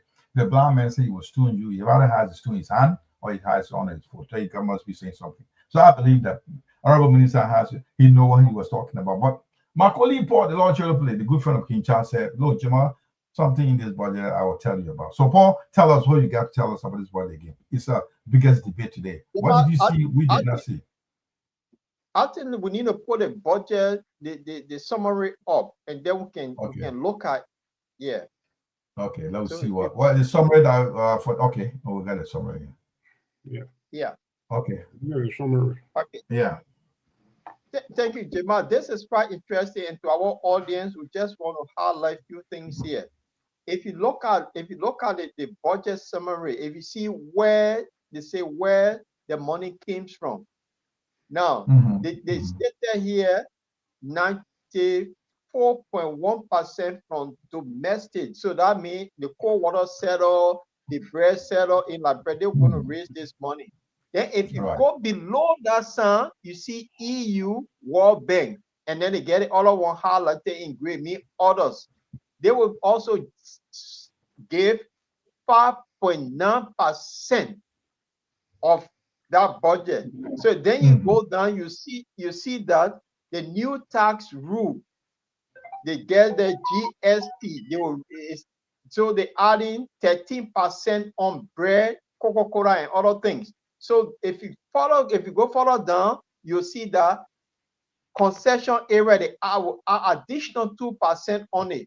Now they get a thing what they call new digital commerce tax. So what we missed when we had a discussion of this budget, we forgot about the EU and the World Bank and others. Now, 5.9% is a lot of money.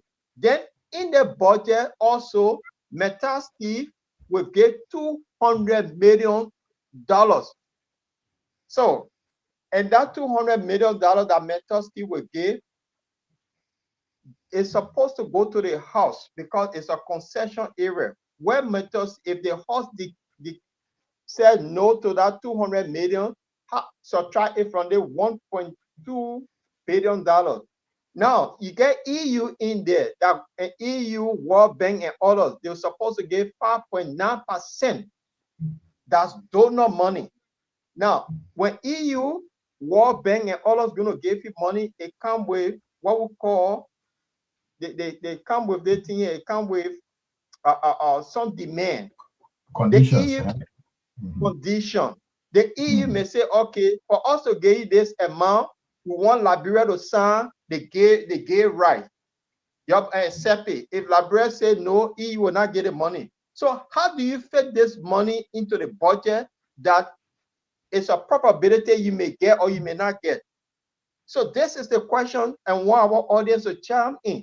So this budget, if you look at it critically, it's a Fiamomo budget. So Paul, quick question I want to look at it is like, so why are you telling us the 5.9% is a conditional? It's conditional. It's not fixed. It's not going. We're not going to get it. That's what you're saying. They could get it. They may not get it because most times the West going to give you money. It comes with condition. If you don't meet that condition, they don't give you the money. So how do you put that into the budget? So, but let me ask the question. Okay, go on, Mr. Dolly. So, are you simply saying that the budget announcement is just a proportion from the government, or is it set information that he giving or that he show of this budget? So what the government did, they usually do a projection that the money they will generate between next year and 2026, 2027. So they're going to have this money generated. That's why you see over there, they say 94.1 on domestic. So the bread settle, the color settle, the taxes they will pay, real estate, they're going to generate 94.1%. That's a huge chunk. Then they depending on EU, World Bank, to come up with huge money to help them push this thing to 1.2 billion. Then they also looking at Metal Steel that promised to give them 200 million. They are all up. Say now we get a new budget that will be 1.2 billion. You see it? And the Metal Steel thing is supposed to go to the house because they gave it for 25 years. So they come and sign new concession for 25 years. So if the house reject Metal Steel, Metal will not give that 200 million that they talk about. EU will say, okay, we want men and men to get married in Liberia. Liberian people say, no, EU will not give that money. So how do you put that in the budget? That is the question.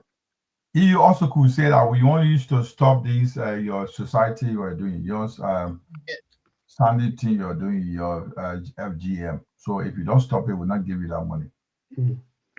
Yeah, you know, from my understanding right now is the budget must be a fiasco budget, to be honest. And in the first place, the finance minister should not have come up with this thing when you know that this is a condition attached to getting this money and things then.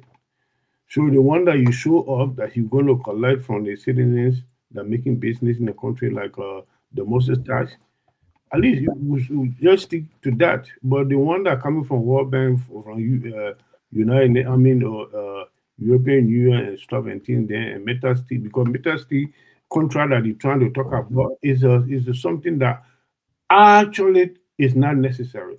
25 years contract? Yeah.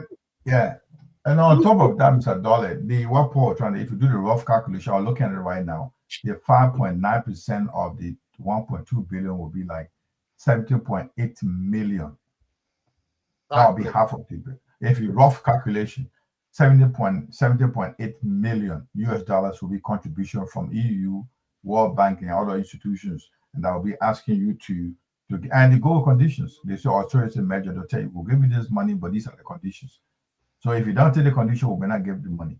So, like we're saying, gay rights must be introduced. You'll say, oh, gay right, we'll support that. If you don't take it, we'll not give the money. Or we'll give you the conditions. If you don't take that, we'll not give you the money. But every money that comes here will have kind of condition. Now, it comes to the issue of this AML, ArcelorMittal. With that monopoly, they gave 200 million to us for the budget. Only one time. So the condition for now to, let's see, is that contrast? Because if you consider ArcelorMittal gave us the 200 million, so what happened in 2027? We still meeting the same 1.2 billion physical threshold of the national budget. Will that continue? Or which of the, and is the only one that had the monopoly in terms of railroads in our country? Which other mining company expect to give 200 million to make up our budget?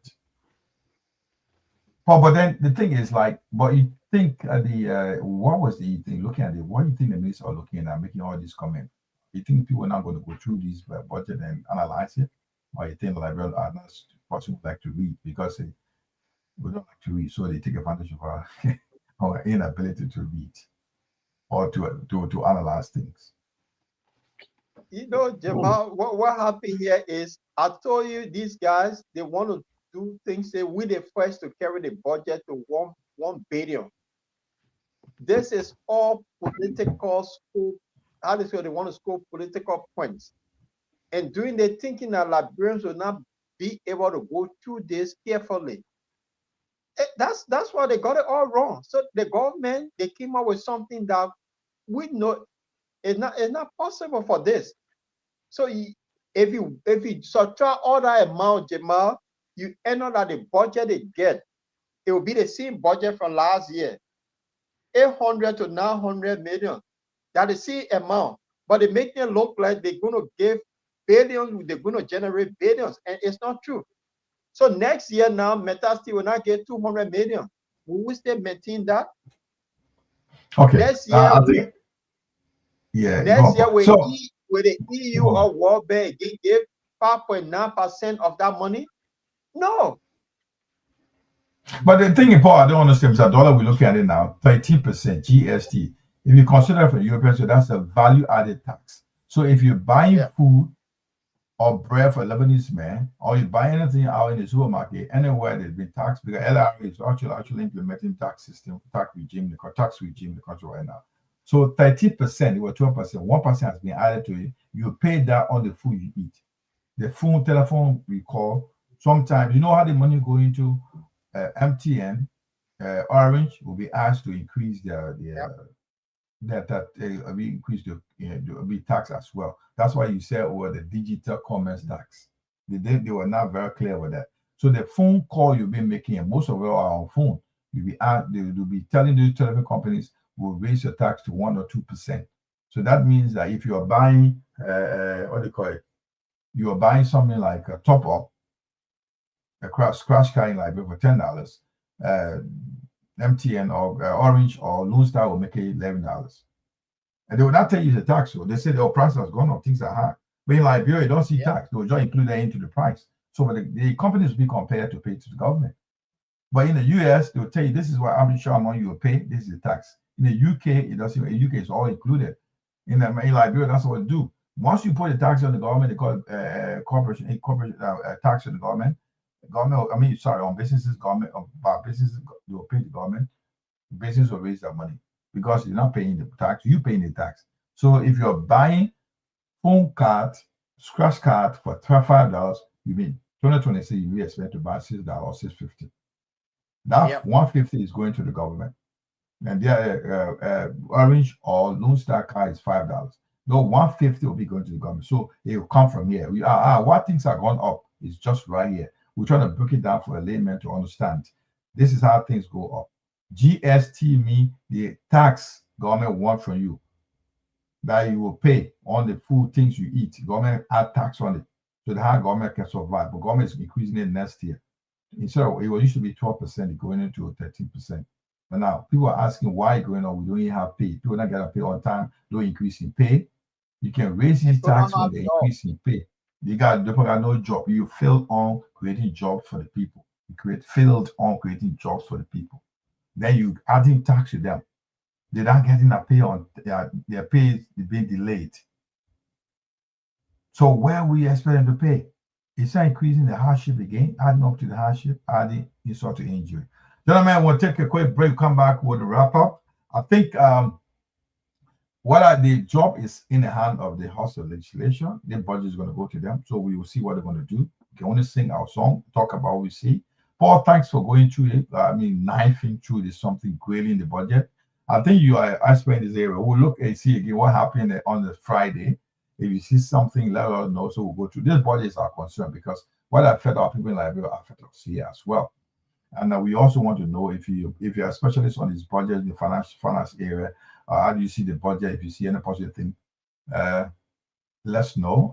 And we also want to say those who are watching us on YouTube, watching us on the Facebook, Instagram, online, other links, and you first time being here, we say welcome. This is the Bottom Liberia, a place to be. We've been here for the past 5 years. We always discuss Liberia from our own way. We talk the way we see it. That's how we call it, in a simple way. Is that Mr. Dolly? We talk the way we see it. We don't listen to anybody because nobody pay us. We do our own thing. So this is why we are here. We are based in Europe anyway. So I'll take a quick break. Come back. We'll ask my colleagues what they think about the program tonight, and we want to see you on the Friday. Jamal, before you take a break, please recognize Yusufu Kamara. He's falling off from Cape Mount. Okay, Yusuf, welcome. If this is your first time, say welcome. Always make this your place. Big Bottom your place. You're always welcome. You can also catch you on the Bottom Radio as well. We're on the radio. All at 247. We're there. You also listen to major Liberian news there as well, the African news as well. That's 247 in the Bottom Line. You can go on Google, type in Bottom Liberia, radio pop up. You can listen to it every time. And you also listen to this program. We will also have a replay on the radio as well. So once a big thank you for you. We'll come back. Thanks for joining Yusuf, and encourage your colleagues to join. Also share anytime you come and share the show. We want to organize who come here. We may not be able to call everybody name tonight. I want to say a big thank you for joining. We'll come back and I'll take my colleague to give me their takeaway comments. Paul, let's see what we have. Paul, what you got here tonight? Let me see what Paul got. All right. I'll take a quick break. I'll come back with this one. Oh, God.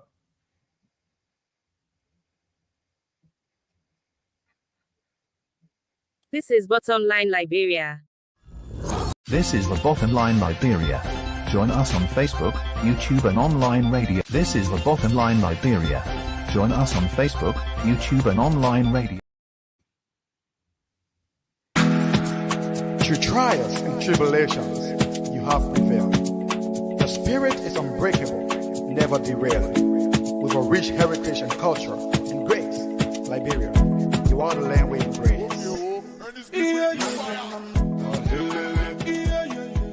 You are welcome to the Bottom Line Liberia. Yes, indeed, the land we embrace, the land of liberty, the land of culture, Liberia, the country we adore. Gentlemen, Paul, Mr. Dolly, tell me, what was the program? I'll give you, Mr. Dolly, a takeaway. What do you have to tell us tonight? I'll give you 3 minutes takeaway from the show before we say good night to our colleagues, our audience, the people that are joining from all around the world. What do you think? What was the show, the comment topic we discussed tonight? What are you taking away with you tonight? Basically, our discussion tonight was fruitful, and I think our character is what we see. That's what we say. The way we see it, that's how we talk it. We don't sugarcoat and we don't fabricate story. So, and the discussion tonight was very fruitful. And what really training we didn't discuss it tonight is I saw it in the headline in the Liberian news was the rush out between the sitting senator of bombing counties and the LBS directors, Eugene Fagron, the controversial guy. We didn't at least chip into it tonight. Maybe another day that we will look into it to see why it's happening and the decision that gentleman took to LBS. It's my first time to hear something like that.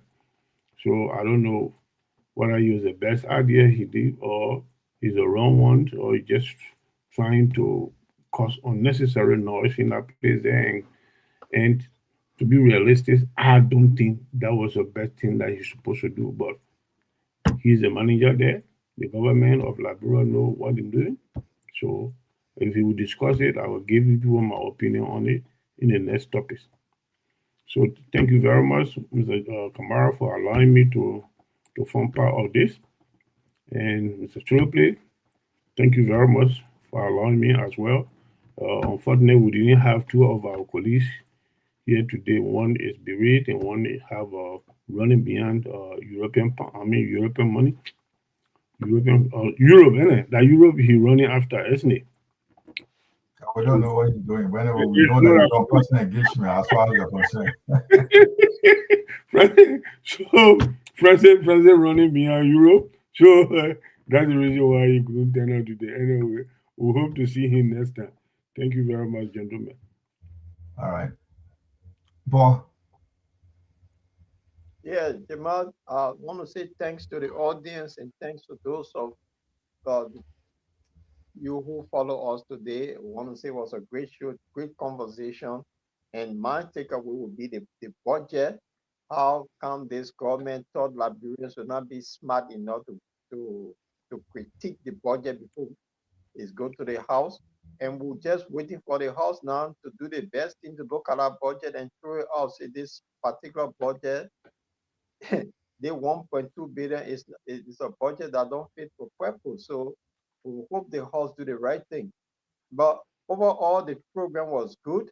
And now the thing I meant to talk about my internet playing out with the qualification of 9 African countries to the World Cup. And this is what make it interesting that come 2026, the World Cup will have 10 African teams because yes, it was on Sunday that Democratic Republic of Congo knocked out the big giant Nigeria. So Congo is now going to the playoff.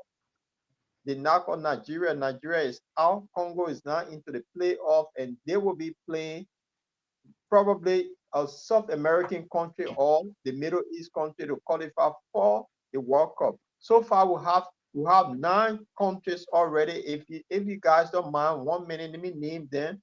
We have Egypt, Senegal, South Africa, Ghana, Cape Verde, Morocco, Ivory Coast, Algeria, and Tunisia. Those are all countries that qualify. Now, but among the qualification, one really caught my attention is Cape Verde, that small little island. And we've been in the game for long. I think Liberia and Cape Verde were in the same zone. Man, for Christ's sake. So this brings me to, maybe we'll discuss the another time, that my former president, the guy who won a Ballon d'Or, he has been appointed now to chair racism in FIFA. Will that guy sit down in his bedroom now and consider that, if for Christ's sake, when will Liberia go to World Cup? We made it to African Cup of Nations, I think twice. When will we ever go to World Cup? It's his time that he need to put in the more effort, because he's the most loved son of the land by winning the Ballon d'Or. Can he consider the football to be his priority and forget about running for president to see how we can get Liberia to the World Cup? So guys, that's my take for the night. It was a great show.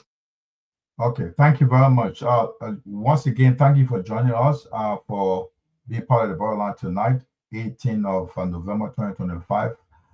Just a quick take here. I want to talk to Mr. Dollar talking about there's something like something going on between the discussion with the Bon County Senator, Honorable Edwin Snow, raised an issue with was an issue he raised. He raised an issue with what's happening at LBS, like when the major government-owned news, government-owned news media institutions doing casino is there. So if you look at the Edwin Snow Light, that's a story at the bottom of this page. And the story is like, we tried to lay here on the details.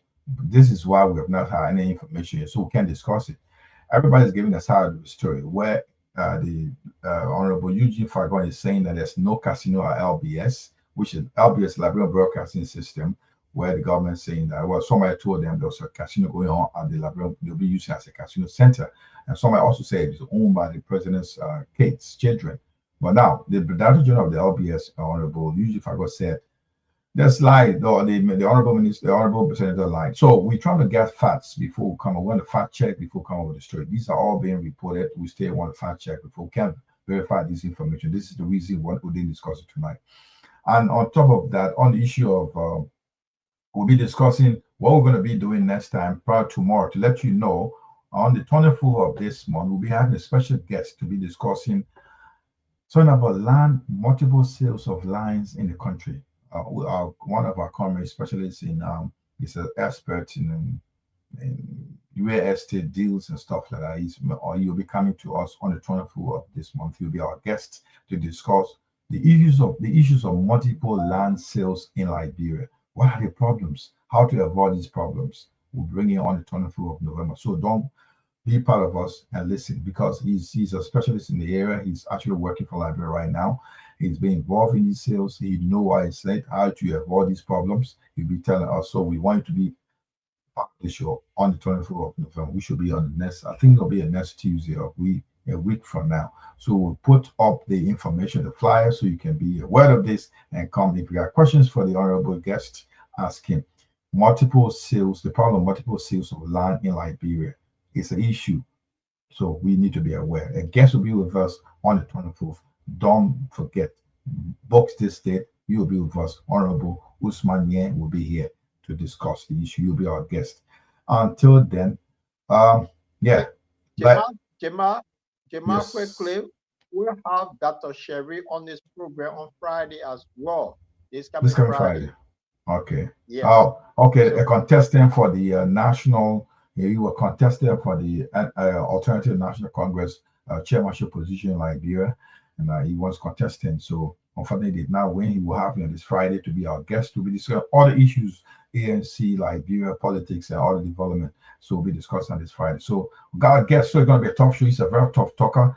So don't go away. You can't be for this Friday. Don't go. We want to be here Liberian time, 7 o'clock UK time, 8 o'clock Central European time, 9 o'clock. We'll be both on our radio, but on Liberia, on YouTube and Facebook. And also, we want you to share the show.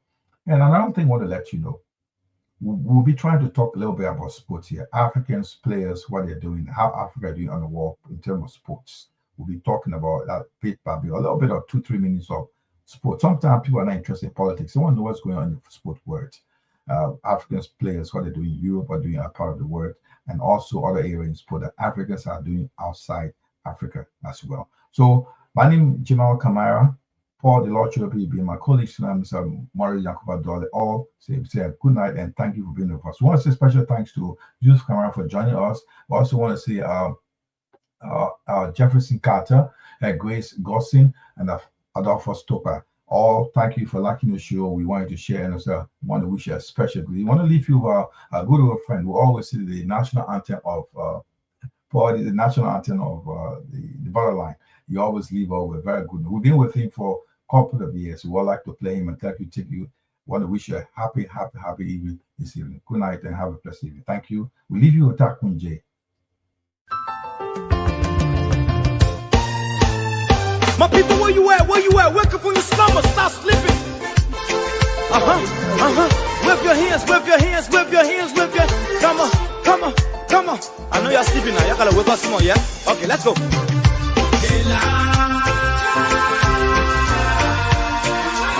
people who us, the people lie to us, the government betray us, so much. I said they lie. The people who us, the people lie to us, the government betray us. They can lie, they can steal, they will not the I said we tired with their lies.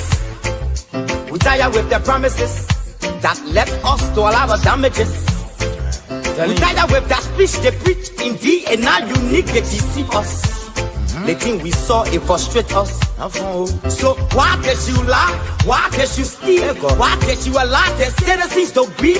See, we just tell you that why we go tell you. But you fool us.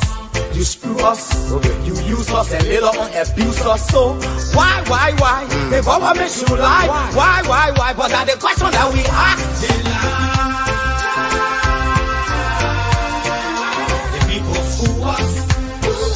The people lie to us. The government betray us. So much. I said they lie. The people fool us, the people lie to us, the government betray us.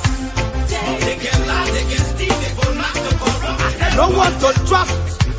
My people, no one to hope on. Nobody. My hope that I have been broken. I'm telling you, brother. So where are the schools? Where are the roads? Where are the jobs that they said they could afford? But they're too selfish. The people tired with their rhetoric. People tired, they tired. You see the reason why we ask why the government betray. They have enough of time, but yeah, then stay they delay. People suffer.